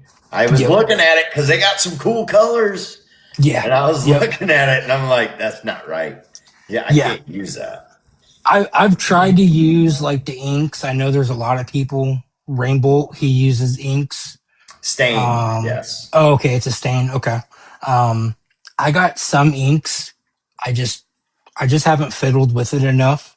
Um, it's got its pros and its cons, of course. I think same thing with solvents and everything like that. Um, Yeah, I I I like to test stuff out. So um, it's all got its goods, its bads, pros and cons, of course. So yeah. Yes, sir. Well, let's ask you some questions about your fishing in general. So, when you fish, do you fish boat or bank? I fish from the bank. I don't own a boat. Yep. I used to own a kayak, but some of the waters that I used to fish when I was younger were a lot different back then compared to now. Yeah. Um, there's more low lying trees, debris, all that stuff. So yeah, usually I'm pretty comfortable staying on the bank. Yeah. I was a bank fisherman for years. Just recently did I get into the boats and things. So, I wouldn't mind getting a boat. I mean, just even a little John boat, and for go out in the morning and try to go catch some fish.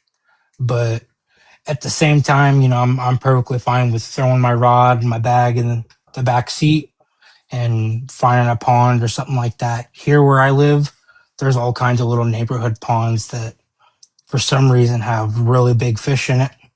It's just trying it's just trying to catch them. I mean, they'll I mean, you can catch some pretty big fish almost every pond I've gone to. Um, Sometimes my kids just screw it up by throwing rocks in the water, but yeah, then we yeah, just catch that doesn't bluegill. But help, but yeah, I'm not complaining. They're just trying to help. right. So Current customer says, "I'll loan you Frank's boat." when it comes to let's go with bass. What's your PB bass? um, so I think the biggest bass I've caught was I think it was either last summer or the summer before. Hmm. Was around 5.5 pounds. Nice. That's a good Yeah. fish. Yep. I would say we were fishing. It was actually um, hopefully they're not the wrong person's watching this. I was fishing in IDOT pond, and um, it was when I was working for the state fiber company. So I was like, hey, you know what? State of Illinois, IDOT pond, screw it. Right. And I casted it out. I was fishing I'm pretty sure it was either an all white or a black and blue chatterbait. And I FaceTime my girlfriend. I'm like, hey, guess what I'm doing? She's like, what? And as I was reeling it blew up. And Nice. I reeled it in, and I was like, holy crap. And I waited. And well, as soon as I waited, that's when I saw a utility vehicle coming down the drive. Cause I was back there for a locate because the fiber, I had a fiber job locate back there. Gotcha. So I just played it off like I didn't know. I just took a quick picture of it, weighed it, and threw it back in the water. So You're not supposed to fish in those. yeah, yeah. I'm just glad like Country said, I'm just glad old Green Jeans didn't come down there and find me. Yeah. Wow. But so, what's the biggest fish you've ever caught? Doesn't have to be a bass, but what's the biggest fish you've ever got? I used to catch quite a few big alligator gar when I was Okay. younger. Um, Living in Illinois, we used to always go to the Shelbyville Dam. Um, you could catch alligator gar, you could catch muskie there. I've never caught a muskie. Um, my girlfriend, me, we both talked about wanting to catch muskie to go fish for muskie, Hmm. but I think the biggest alligator gar I've caught was like a 42 or a 44-inch gar. Nice. And when I pulled it out of the water, I was like, am I supposed to stick my hand in its mouth or what? Because it No. had teeth.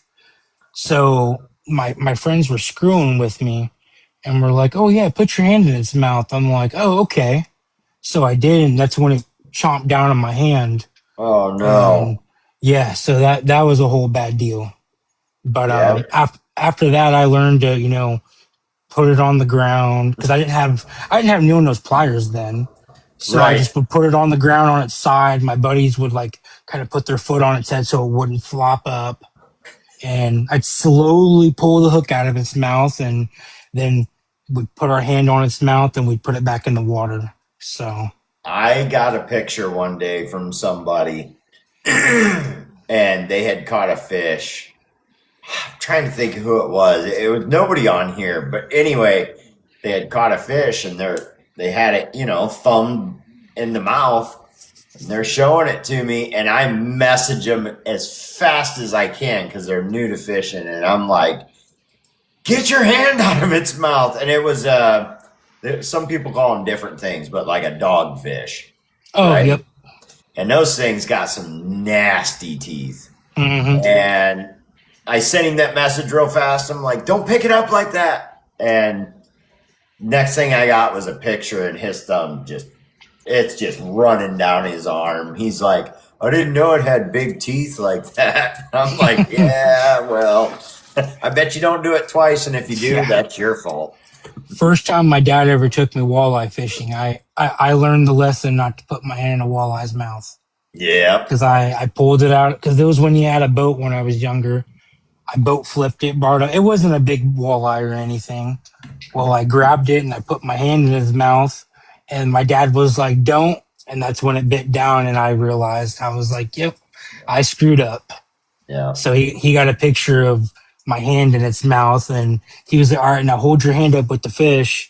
Had blood coming down my forearm, and we had to cut that fishing trip short. But Yep. Pops I Custom learned. says it. Go ahead. I'm sorry. Oh no, I was gonna say I learned. Yeah, you learn. Well, sometimes we have to learn the hard way, unfortunately. Pops Customs is right. They're known as a dogfish or a bowfin is what I was Yep. looking for. Grenyl is another one that they call it. But those things are nasty too. Yeah. And you fish mostly Illinois, so you don't do saltwater fishing of Nope. any sort. Yeah, I would say I've only been down. I mean, 2 years ago I went down to Florida for work, and that was one of the things I wanted to do. But I realized I was doing more working than I was able to fish. Yeah. So that's one thing on my bucket list. I don't even care what it is, if it's just a basic red snapper or whatever. Um, I just like to say that I caught something from the saltwater. Yeah. Um, it'd be, I think everyone's lifelong dream would be to catch a gigantic, huge fish like a swordfish, or I don't even know all the kinds of species in the saltwater. Um, I think it'd be cool to catch like a peacock bass, like from down like south. That's Um, what I want. yeah, I heard they fight like crazy, Yeah. so I would love to catch a peacock. Um, Also, another thing, I know a lot of people don't want to say it, but I want to catch a Goliath grouper. I That just would feel be like fun. I feel like that would be super fun, but you're also playing a 50-50 chance of how big it is. So, Yeah, you might be sleeping for a day after you catch that thing. yeah, yep, I've seen them fight them for hours. Um, but yeah, I think snook and striper would be some other good fish to go for. yeah. They get pretty Oh big yeah, and they fight like crazy. But that Goliath grouper's like setting the hook on a stump, and yeah, only it's actually you're gonna eventually reel it in. It's just gonna be probably 5 hours from now. yeah. And see, that's one of those where it's like, all right, give me the chair, buckle me in.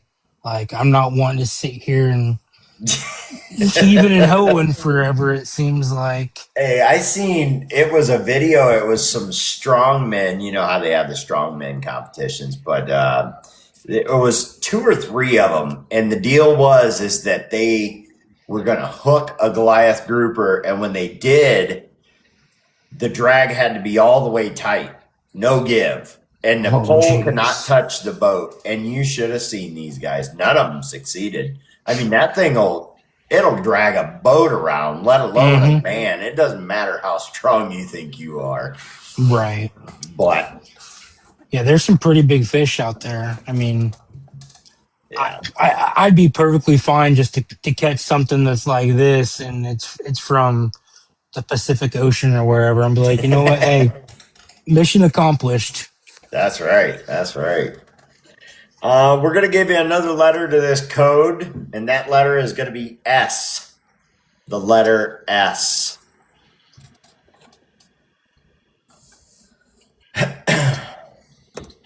You need a break or anything? You good? No, I'm good. I'll say the dogs are just chilling. Good. My little Yorkie, she's sitting here just laying by my feet, and the other one, he's chewing on his bones. So he's content as can be. I got a few more questions for you. Then we'll probably do some giveaways, and then we'll let the chat ask you some questions. But is there a piece of advice that you'd like to share with maybe new painters, or maybe it's just a piece of life advice that was given to you when you were younger?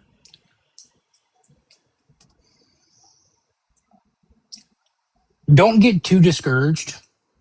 Um, everyone, you see all the motivational things where it's like you can fall down and or however it's said, you'll fall down 7 times and you'll stand up 8. Mm-hmm. Mm-hmm. Um, I I'll just use this as an example for painting fishing lures. I don't know how many lures that I've painted that I've wanted to just throw to the side, and I'm like, you know what? No, I'll just keep it for my personal self, Exactly. but I'll put it to the side. Um, I always look at it that way. Like, if you get too angry with it, I'll actually shout out Strouds. He said something earlier in a live earlier last week. He had put a bake to the side because he didn't want to add too much stuff and it not look the right way. Okay. So he literally set it aside. I mean, you just gotta, you know, yeah, you just gotta, distance yourself for a little bit, give it some time, cool off, come back, add to it. Um, the other thing that I really like to harp on is don't be afraid to ask any questions.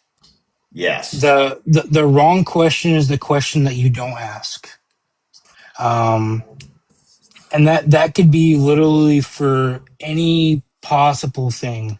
Um, whether it's needing somebody to talk to, saying, "Hey, are you busy? You got a minute?" Or just a question about life. Like I'll not to call everyone, like a lot of the guys in here, old, but we're older gentlemen or older young women, um, may have a life question or just a simple, "Hey, what my car's dead. I've never had to Yeah. attach jumper cables. Do I attach this to this or that to that?" Like, I mean, Yeah. yeah, just don't be afraid to ask questions. It's not always just about fishing. It can be No. about anything. And let me tell you, there's a lot of people on here, and not everybody has everybody's phone number. Not everybody talks to everybody. We all get in lives together, but I have people that I will call, whether it's a painting question or if I have a life question. This and this is going on. What in the heck should I do? These guys not only become a big community of friends, but they really are some of your good friends. And Yep. I've never met half of them in person. One of them that I will call first over anybody is someone I've never met in person. But we talk all the time, and we've talked about a lot of different stuff, not just doing baits and fishing and stuff like that. So Yep. it's a big Yeah. community. Yeah. I Well, mean, a big thing that, like, people don't like to talk about is dealing with the whole, like, mental health aspect of things. yes, sir. Um, everyone's dealing with something, whether Yep. they laugh and they know how to fake a smile, so to speak. Yes. Um, it takes 5 seconds to send somebody a, "Hey, are you doing okay?" Or sending them a joke. Or, I mean, heck, you've even sent me random memes on here that are the That- funniest thing. And it's like it takes 5 seconds to share it to somebody, because it's like you don't know what Joe Schmo could be dealing with, or That's right. whatever it may be. Like, for example, I could have had the crappiest day at work, but I Yep. came in here, I'm joking around, having fun, and it's like, I mean, that's where everyone gets together and everyone talks and picks on everyone as a joke, and that's what's good. That's what I like seeing about stuff, is everyone knows how to communicate as adults, and it's Yeah. like when you got a real life problem, just speak up and say something to somebody. the first person that's going to say, no, I don't have time, well, then they don't have time to be in your life. Yep. Um, yeah, it's kind of crappy because it could be your best friend of 20 years. But it's like, hey, if like, for example, if I could say, hey, Corey, you got a minute? No? Okay, well, fine on it, buddy. Yeah. Like Yeah. that, it is what it is. It's the hard truth, but it's like, a lot of people don't talk about mental health more than it really needs to be talked about. So Yeah. Agree. that's something that I knew I was gonna get asked this question, and I knew I was gonna hit on it Yeah. because it's like a lot of people don't know how to handle with it, and there's some people that just they get like a deer in the headlights kind of look Yep. because they don't know how to react because it's like, oh God, someone's conforming in me, like they trust me, and it's Yeah. like that should be a good thing. So Mental health is something to actually think about. And if you've been part of the TikTok community long enough, it's happened. I know somebody that was in a group that I hung out with a lot. His mental health might have got the best of him. He's no longer with us, but it made us all think and think, man, you got to check on people. You got to make sure they're okay. yep, Things like that shouldn't happen, but they do happen, and it is real. And there are a lot of people who do not speak up quick enough about what they're going through. So yeah, he's exactly right. Just send a text, send a message. If you ain't heard from him in a while, ask why. yeah. What's going on? Heck, I know a lot of people. They know me now. But heck, you can ask my girlfriend. My phone's on 24/7, 365. Yeah. Um, I may be the last person on the list, but you know what? Hey, if you call me, it's time. If you call me, text me, whatever, and it's time to talk, it's time to talk. Like Yeah. I'll talk to you like I've known you for 20 years if I have to, or I'll listen to you for 2 hours if I have to. It's important. It is very important, and yeah, good subject, man. Good point to bring up. That's for sure. How about you? Do you have a goal or something like that with the bait making? Would it be to own your own tackle shop, or you just enjoy doing it as a hobby? Um, so I guess another thing, I guess to get on a little personal level, um, coming up is a year since my brother died of liver Okay. cancer. Um, Sorry to hear he, that. he thought me painting lures was the most badass thing. He's That's like awesome. he's like, my brother and me were 4 years apart. Um, he's not able to, or he wasn't able to, deal with being outdoors. He had a heart condition, stuff like that. Yeah. Um, we were actually in the works of trying to build a website together because he's the brains. I'm just the one that does the dirt work. Um, so when he passed away, I kind of put the website on hold. So it would be cool to figure out to at least put together a website, get some stock built up, Yeah. um, just so that I can, continue to do something that he thought was badass. Um, That's cool. would it be cool to own my own tackle shop? Absolutely. I'd be like a kid in a candy store.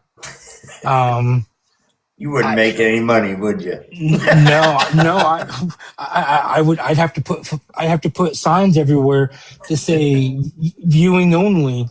Um, or something. I know my girlfriend would want me to sell because I collect quite a bit of fishing lures, packaged, unpackaged, stuff Yeah. like that. Um, but yeah, it would be cool to set up, to at least to, I guess, put money back into my hobby. Yeah. Um, Yeah. I don't do the whole auctions just because I guess I'm my own critic. I know me and you have talked about it. You're like, come Yeah. on, your stuff's good. Why don't you do auctions? And I'm like, Yeah. for me, I feel like I sell myself short. Yeah. Um, but at the same time, I feel like if I could generate a little bit of money. A little bit's better than none. Yeah. So, I think when it comes to the auctioning side, when it comes to the painting and auctioning side, right? Um, we're always our toughest critic. We always find something with the bait that we dislike or some little imperfection. It's a custom lure. There's going to be imperfections.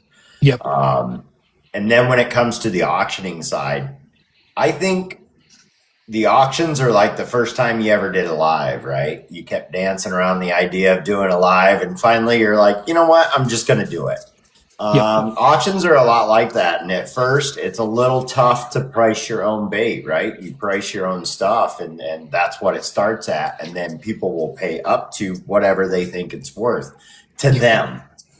Um, I think a lot of people undervalue their artwork that they put on the bait. And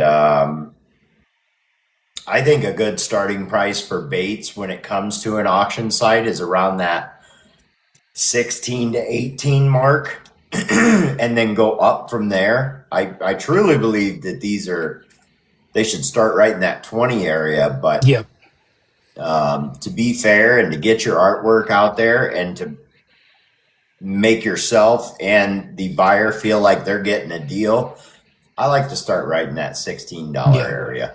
yep. But for some people, that's too high. They'd rather see it start in the, $10 Yeah, area. yeah. I was saying, man, I see some people like they'll start certain baits at 16. Some people sell some baits at 20. Um, the prices are all over the place. Yeah. And for me, like right now, I'm comfortable. I mean, I have a good amount of baits painted up. Um, I guess I just haven't took the little jump across the water puddle to want to do an auction. Um, Well, there's a few out there. yeah, heck, who knows? I mean, I may start jumping into these weekly auctions, and stuff may take off. Not just because we got a new guy selling some different looking baits. Um, if that I is what it is, great. If not, well, I'll keep working. Yeah. Um, but to answer your question, you asked Sims earlier, what provider would I be using? Um, I know what we were using was, I think, Webador, but I've shut all that stuff down and everything. I was gonna want to try to do like Shopify, something really, I guess, really quick plug and play stuff like that. Yeah. So, um, yeah, I would say I haven't looked into it for a while. So that's something that, I'm wanting to build on, of course.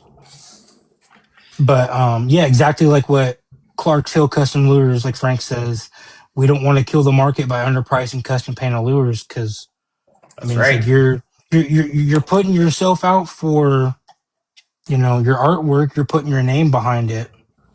And Yeah. it's like, yeah, it's competition with everyone, but you need to have friendly competition, have fun with it. Like there's people that do it as a legitimate business, and then there's people like myself that I just do it for fun. And Yep. if I can make a few bucks, great. But you don't want to oversaturate and, you know, under, you know, lie the issues and make,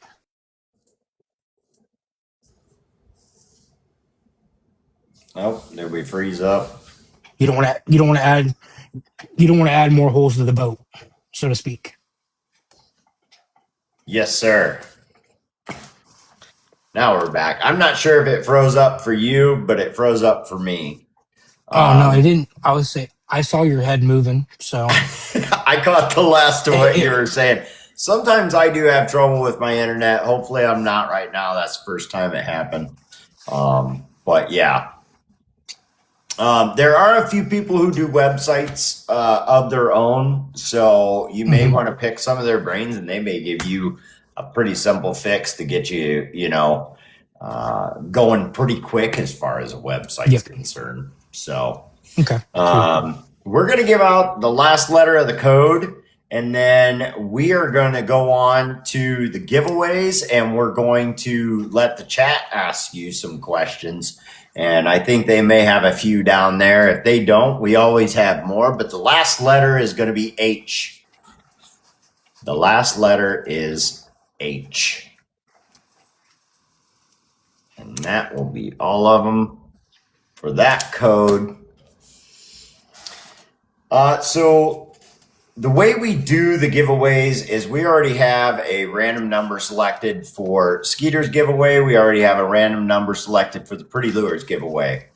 We'll go to this upper right-hand corner. Everybody has a number beside their name. To have a number beside your name, you have to have interacted with this live, made a comment, liked the live. You have to do something or you will not be in the giveaway. If there's just a dash beside your name, if you're a private account, it leaves a dash beside your name. You can't be part of the giveaway. It doesn't give you a number to be in. So we always do the Pretty Lures first. Is that okay with you? Yeah, that's fine. All right. We're going to do the Pretty Lures giveaway. I have given out a code throughout this entire podcast. You must be able to provide that code. I have a random number right here. I'm going to go up here and I'm going to find the name that's beside that number. You have to be able to give me the code. We'll give you a minute to give me that code. If you cannot do it, we'll move on to the next person. The random number that Pretty Lures has selected tonight, and it does this to me differently every time, I'm telling you, it hates me, is number 11. Number 11. So I'm going to go up here. I'm going to find number 11, and that is going to be Mr. Woods. Mr. Woods, I need you to give me that code. Hopefully you were in here for the whole thing to be able to give me that code. It is a 4-letter code. You can put it in any order you want. Doesn't matter. He says pass. Bubba says rig. We haven't even done anything yet. He's going to pass it on. All right. Why don't you give me a random number there, Skeeter? Just give me a random number, 1 to 43. 37. We're going with number 37. I'm going to go down here. I'm going to find whose name is beside 37. All in fishing. All in fishing. Now, if you guys don't remember, he was in last week and he It's redemption the week. code. He actually had the code. So let's see if he can get it this week. Redemption week for him. All in fishing. Can you give me that code? He actually didn't win last week. Sage did. We're going to give him a minute. I actually spoke with him about it. He was on the phone with his mother or something like that. He says, pass it on. We're going to keep it going. You know what? This went on last week and it was quite exciting. So we're going to ask you to pick another random number. Give me another. 11. We already did that one. Oh, we did? Okay. Yep. 17. Number 17. 17 is Bubba's Custom Baits. Bubba's Custom Baits. Now we'll see, because he is pro staff for Pretty Lure. Sometimes they pass it on. We'll see what he does. Does he give me the code or does he tell me to pass it on? Rigged. Oh, rigged for sure now. Come on. Bubba, can you give me the code? That's the code right there. Heck yeah. Appreciate you. Congratulations. Bubba's Custom Baits. If you haven't been over to check out his page, make sure you get over there and check him out. He is a bait maker himself. He knows what to do with that code and how to get things done over there. Now we are going to move on to Skeeters. He has a giveaway he'd like to do. We already randomly selected a number before we got started. We're going to let him show you what he's got first. Alrighty. So some of the baits that I got thrown to the side, got a bone crawl 2.5. Nice. Corey's favorite color, just bright orange. Yeah. A little jerkbait action. Another craw S Oh, I crank like that. with. Yeah, I say this one turned out really good. I like that. This is one of the newer ones I just painted. Actually, it's a little wake bait. Is that a Little wake frog? yeah, Oh little my. little wake frog. I don't know what it is. I've lately been really liking painting some frogs. Yeah, I So I went through a little phase of that too. yeah, I'll say they're fun to paint. Hmm. Again, here's a little another baby SRX Griffin. Um, and then I'm gonna add in just it's a Mega Bass Ice Slide KO. Little bone slide, little Very orange nice. belly. So you're gonna get 6 baits. Um, whoever wins. If you guys want them with hooks, let me know. If you want them without hooks, let me know. Either Right. way, I can. Oh, and then obviously you'll get my original sticker of Skeeters lures, which is I don't know if you can kind of see it on Yep. on here. Yep. You can see Um, it. I got my actual girlfriend made me this hat for my birthday. You'll Nice. get that sticker, and then you'll get my updated sticker as well. So you'll get 6 baits, 2 stickers, for a little giveaway from myself to you. Very nice. So we already went through this randomly selected, and you can't see it again. It is number 27. So we're going to go up here. We're going to find number 27. You do not have to give me a code. You don't have to do anything. JP. Heck yeah, JP. I'm going to write that down for you. You are the winner of that giveaway. awesome. Yeah, JP, just get with me. Shoot me a message with your address. Let me know if you want hooks, split rings, all that good stuff. And then I I don't know how Corey. I don't know how you do it with the giveaways and all that. But whenever I get the tracking label and everything, Yep. I'll take a picture of. Obviously, I'll send it to JP. I'll send it to you, just so there's no issues and everything like that. Yep. If you just send it to JP, you are more than welcome to send it to me. I usually check up with whoever has done a giveaway to make sure they've gotten out. Gotcha. Really haven't had many issues. Once in a while, things happen, things get lost in the mail or whatever it may be. But for the most part, it hasn't been an issue. But I Yep. appreciate it. But that's how we do it. Here on the podcast, you get the free giveaways, always some gifts to be given. And now we are going to move on to the part where you get to ask him the questions that you want the answers to. Maybe it's something I missed, or it's just something you'd like to know. We're going to open it up to the chat right now. Be patient with me. I try to get to every question. Skeeter, if you decide to help me and go on with a question, make sure you read their name first. That way we Yep. know who the question's from. Absolutely. I try to take them in the order that they come, which means I stop the chat and try and move through it, but then it jumps on me all the way to the bottom and it aggravates me, is what it does. It just wants to aggravate me. Northwater says favorite jig tire. Um, it's a good question because I haven't really bought any jigs from anybody on TikTok yet. So I guess Okay. I I guess I gotta start buying some jigs. Yes, you Um, do. I guess I gotta get another box so I can stock myself up. There's a lot of good jig tires on here. North Waters is one of those. North Waters does more of the marabou stuff like that. I'm not sure I if will he's getting into the skirted bass jigs or anything, but he's an excellent tire. I will say there's one person on TikTok that every time I see their videos, her name's She Ties Flies. Yep. She makes some really cool looking like I know it's Yep. for fly fishing. She makes some really cool stuff.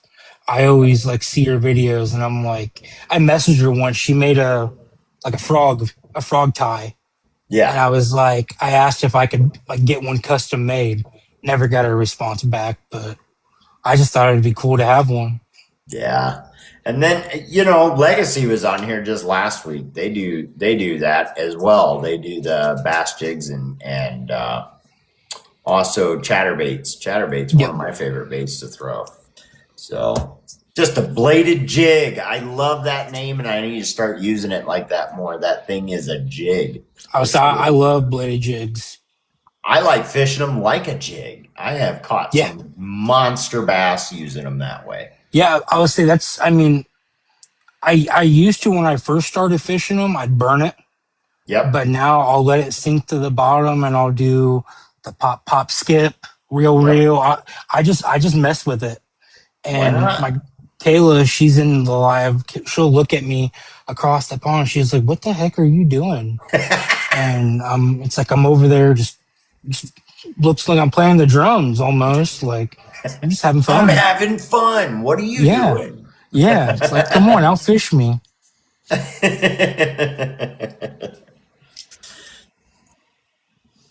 Great podcast. Bucktail 99% is what Northwater does.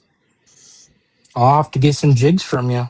So, what would be a dream fishing trip for you?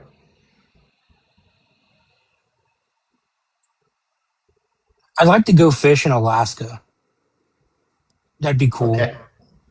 Um, Other than that, maybe I don't know if he's in here, but going down like where Sapo is going, like down the Amazon. Yeah. I think that'd be kind of cool. Do like a week long fishing trip. Have to, camp out and stuff like that. I think that'd be cool. Yeah. Kayla says she always outfishes you. She does. She does. There's been quite a few times that she's been nice and let me take a picture with her fish. So there, I actually got a picture on my phone. My kids and her, she caught. I don't even know. It was probably a 3, 4 pound bass. I kept getting bites on it, bites on it, bites on it. She threw it right where I was at. We were using the same bait and everything, and Oh. bait took hers instead of mine. I'm like, you know what?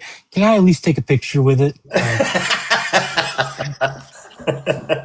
He stole enough of my bait. yeah, yeah, exactly. Frank said, Clarksville, go ahead. he said, Clarksville, what's the toughest pattern you paint? Um, right now I'm trying to perfect like a bluegill pattern. I know there's a million different ways to paint it. I always try to paint it different every time. For me, it just seems like bluegill patterns and like the more realistic shad patterns I have the most trouble with. Um, yeah, they're hard, but I like a challenge. So If you, Stroud's Customs wants to know if you could fish with anyone, who would it be? if it was anybody that I could fish with, it would probably have to be Fred Young. Fred Okay. Young, he's the creator of now it's called the Cotton Cordell Big O. Okay. Um, I like to collect Big O lures, and just a quick history lesson for people who don't know who Fred Young is and the Big O. Ideally, the credit went to him and his brother. The reason why it's named the Big O is because his brother's name was Otis Young, and he used to make handmade wooden fishing lures, and that supposedly revolutionized the fishing industry. Okay. Other than a past fisherman would be Fred Young.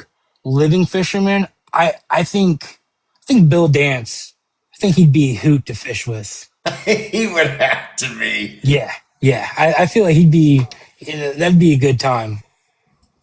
His sense of humor, some of the videos and the bloopers, and my goodness, that would be a good one. Heck yeah. Boy, she ain't afraid to tell you she's a good a good fisher, is she? No. She's like, I always catch the big ones. Yep. Yeah. I mean, she's a good fisherman too. I mean, she'll. That's I, good. I don't know how many times me and her have both tied a popping frog on, and I've changed my bait 5 or 10 times, and she's still using that same popping frog. Killjoy wants to know what is your go-to stencil? Um, Now like texture stencil or just stencil all around. Because if it's just a textured stencil, it's this right here, and all this consists of is I actually made another one with a different type of material, but it's that like mesh netting. Oh yeah, And I even had to make myself a thing that says spray this side yeah, so that I'm not dumb and double spraying on each side. yep, All I did with this one is I just double layered it, and then I taped the corners so that I can just hold it and stuff like that. yep. But yeah, no, I use all kinds of different textured stencils. Besides that, would have to be a craw because I love that's my thing. I love painting craws for some reason. You and Strouds and Clark Hills, man, them crawls are just left and Yeah, right. yep, yeah. Cranked Those Customs says I have several big O's hanging in my shop. If you want them, hit me up. absolutely. I'll shoot you a message. I would say I love adding some more fishing tackle to the collection. So Stroud says, when in doubt, crawl it out. absolutely, No, I've yeah. never. I've painted one crawl pattern now, and nobody's ever seen it. I'm just not into the crawl pattern. Well, I've used a lot of 3D stencils, and I finally got it clear coated. I finally cut out my own little pattern. Nothing too fancy, nothing too flashy. But I did my own little version of it, and of Oh, course, okay, yeah. I added the texture to it and all that. Um,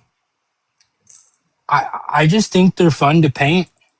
Um, I don't know. I mean, I see a lot of craws everywhere, but Clark Hill, what's your favorite cross stencil? So besides the pontoon craw that no one can get, Thank I you. I knew you were I gonna I say it.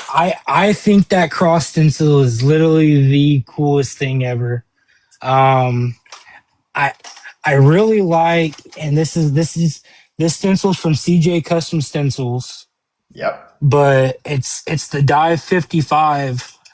I don't know what it is. I just really like this There you version go. of a craw. Have no idea what it is, but I just love painting that style. I don't know if CJ's in here. I think I know there's a couple guys that are Crawl pro 19. staff.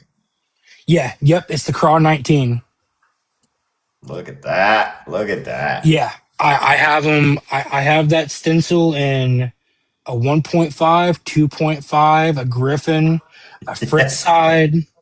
Um, I think I even have it in a lipless version too because the flat stencil that I got, I don't like it. Um, it's just easier to throw it in a stencil and I can just spray it up. So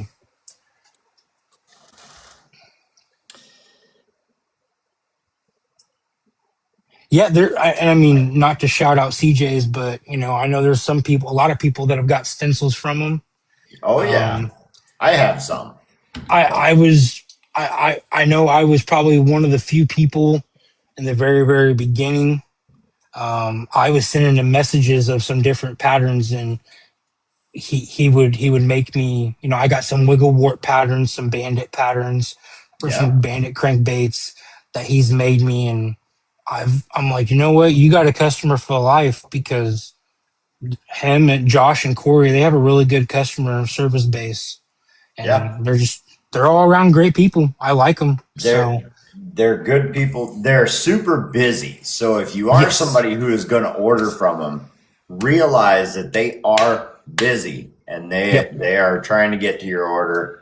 I know there's probably been some that had mishaps with them, but they're always improving and they are busy. It takes a little while to get them from them. yep. I had a couple mishaps on some jerk bait lures or stencils that I bought, and all it was is the hook hanger Yep. wasn't where it was supposed to be. Yep. Um, I actually bought from the local. I don't even know where it's at. It's a little tiny Dremel tool. I bought There you from a go. local Harbor Freight store. Yep. It was like $11. I messaged Corey. I told him about it. He's like, I'll send you the stencil in the mail. I already had an order coming. I'm like, I fixed it, but took a picture. He sent me a brand new stencil. That's So awesome. if So there's an that's issue, yeah, if there's an issue, they'll get it fixed. Just like Lauren said, they have other jobs. yep. Um, they're Yep. a really busy company, but they're doing really great things. That's for sure. Yep. And lots of people are doing stencils. You can get stencils at Pretty Lure as well. Yep. They do flat stencils. So CJ's Customs, Corey and Josh over there are well known for doing what we call the clamshell stencils. I'm sure they have other stuff. I haven't checked out much of anything here for a while, but they do some amazing work. They also do custom stuff. If you've got something in mind that you want done, you send it on over to them, and I'm sure they can get a stencil done for you. Yep. Another person, he was in the chat earlier. He's going to be on the podcast. Pops Customs. Yep. I said earlier we traded some baits for some stencils. Um, he's made me all kinds of stencils. I got a little box that I keep all my loose ones in. He's made me some textured ones. He's made me some ones for eyes, everything. Um, there's all kinds of guys out here that are able to help you. So Yeah, Barrett's commenting down there. They were quick to make the stencils for their new baits. For people and for them, I'm sure. So, yep. I feel like I was a day late and $1 short trying to buy them PL strikers. I looked one day and they said they were in stock. I think I put like 10 in my cart and I'm like, okay, cool. I got sidetracked. Came back the next day. Uh, Stroud's, Frank with Clark Hills, they were on a live talking about, and Walleye guy were talking about they were sold out. And I'm like, there's no dang way. So you Went on never there. got one. Nope, not yet. I'm gonna wait till they get restocked. Yeah, Well, they're and coming. Crank's custom. Yeah, Frank must have bought them all. Frank picked up on them. Yeah. CJ's and Pretty Lure plan to work together to make things better for the community. There you go. Businesses teaming up and getting it done. Heck yeah. Frank's got all of them. Yeah, he does. He's got I quite a was few of them. I know Stroud's got quite a few of them too, though. There was quite a few people who grabbed up on a lot of them. I know back when the Dive 55 from Lure Build, when those were really popular. Yep. I think I sold, I don't know, I think 20 or 30 to Lauren at one time because they weren't able to get any. So I actually still have a little box full of those. There you go. So Only had a few. Oh my goodness. The PL Striker is really popular, as well as the new PL Rocker. Is that available right now, Barrett? Let me know. I think it's available. I know they've been talking about it. I know a few people have had it, but They also do some exclusive stuff right in the beginning. So Hmm. I'm going to let Barrett put something down there in the chat before I say any more about that one. But um, get over there and check them out. They got about everything you're going to need. So that's the He name. says Sorry about he that. says No. he says no, they are remaking our mold. Oh, yep. I see that. So it will be a little while before they're available, but soon. But Gives me yeah. some time to save up some money. Hopefully, I can buy some before everyone else can. Because You from what got I've seen, they questions for look. me? Do I have questions for you? Yeah. What's your least favorite pattern to paint? Right now, the crawl.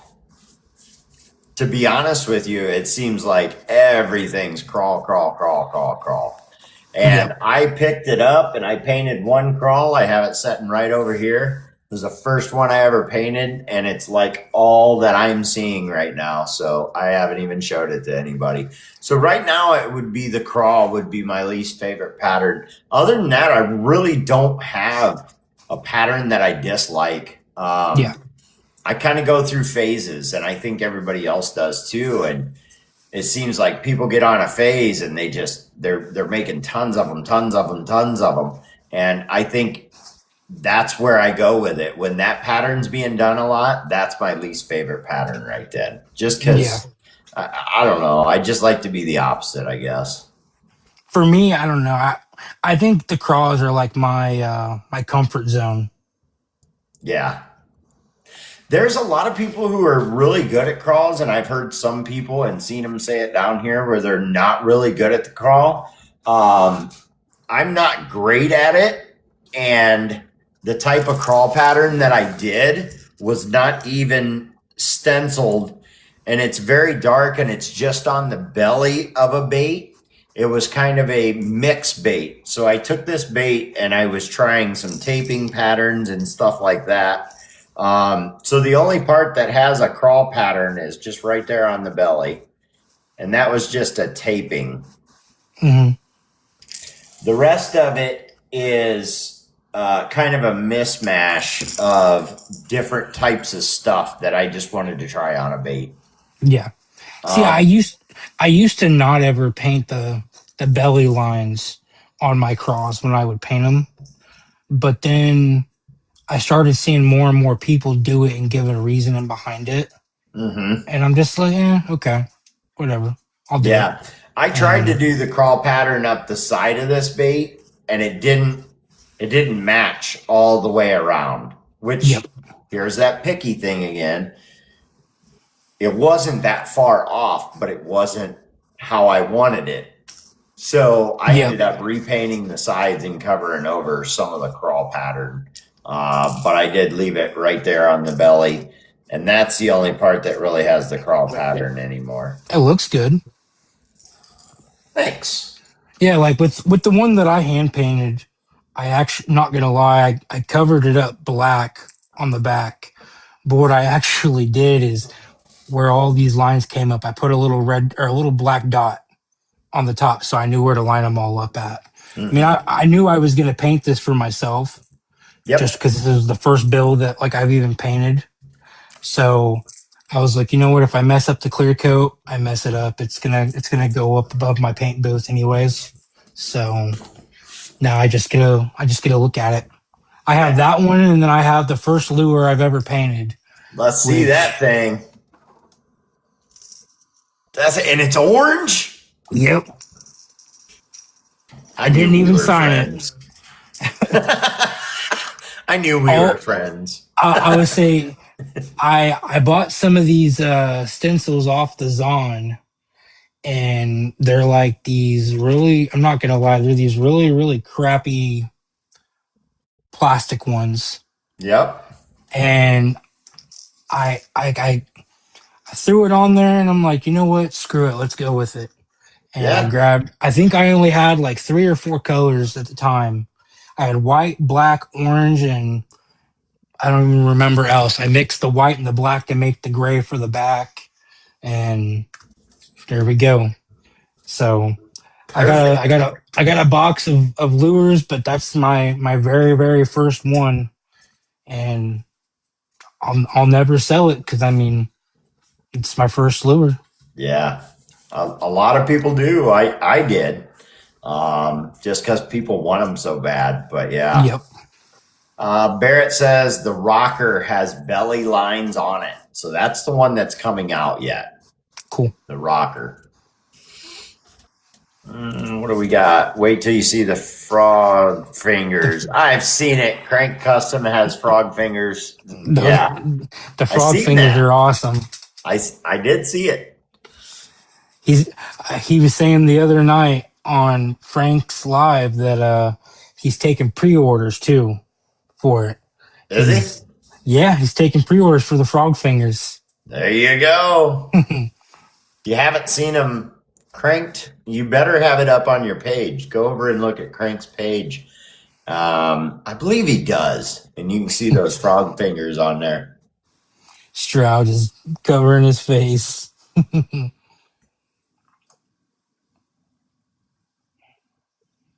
All right, all in. Have a good one.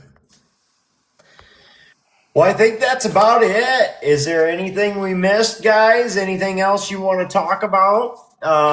We had the giveaways. Bubba won the Pretty Lures giveaway, and JP won the Skeeters Lures giveaway. So congratulations to both of you. Got to go check out those frog fingers. Little River Lure Lady, what's up?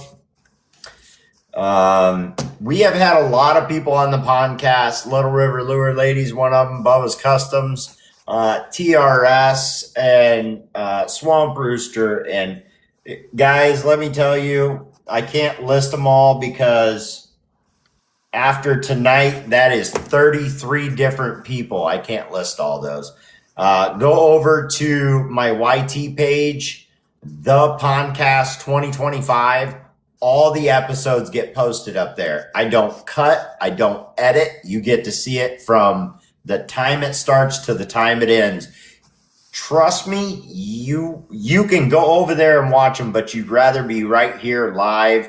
That's where you can get in the chat. This is where you can read the chat. When I post it over on the YT page, you don't get the chat along with it. So a lot of this talking that we're doing to the chat may not make sense. That's why I try and read out the name before I talk about the comment. That way, maybe it relates better over on the YT page. But other than that, I appreciate you taking your time right after work to come on the podcast, talk with us. So you didn't edit Lauren's? I did edit Lauren's.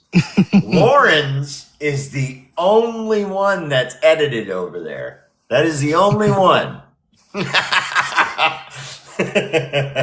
Why you gotta bring up old shit? But you can even go over there and watch Lauren's, but the full moon is cut out. That is no longer part of this video.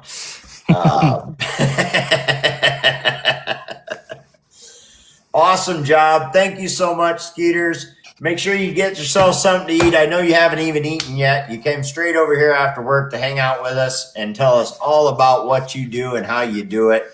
I greatly appreciate you, and thank you so much for coming on this evening. Yeah, I had an absolute blast. I mean, I always enjoy watching everyone every Tuesday. So the ability to have a little piece into the whole cake, I should say, is awesome. I mean, I loved it. So good. I'm glad you enjoyed yourself and had fun. I hope everybody else had fun. Make sure and go over and give Skeeters Lures a follow. Check him out on his Insta, the book, and right here on TikTok. Other than that, that is the end of the podcast. We do have our next guest. Our next guest is going to be 007 Jigs. ooh. Don't forget to check that out. That will be next Tuesday. Other than that, thank you so much, Skeeters, and we will talk to you all soon. See you guys. Bye-bye.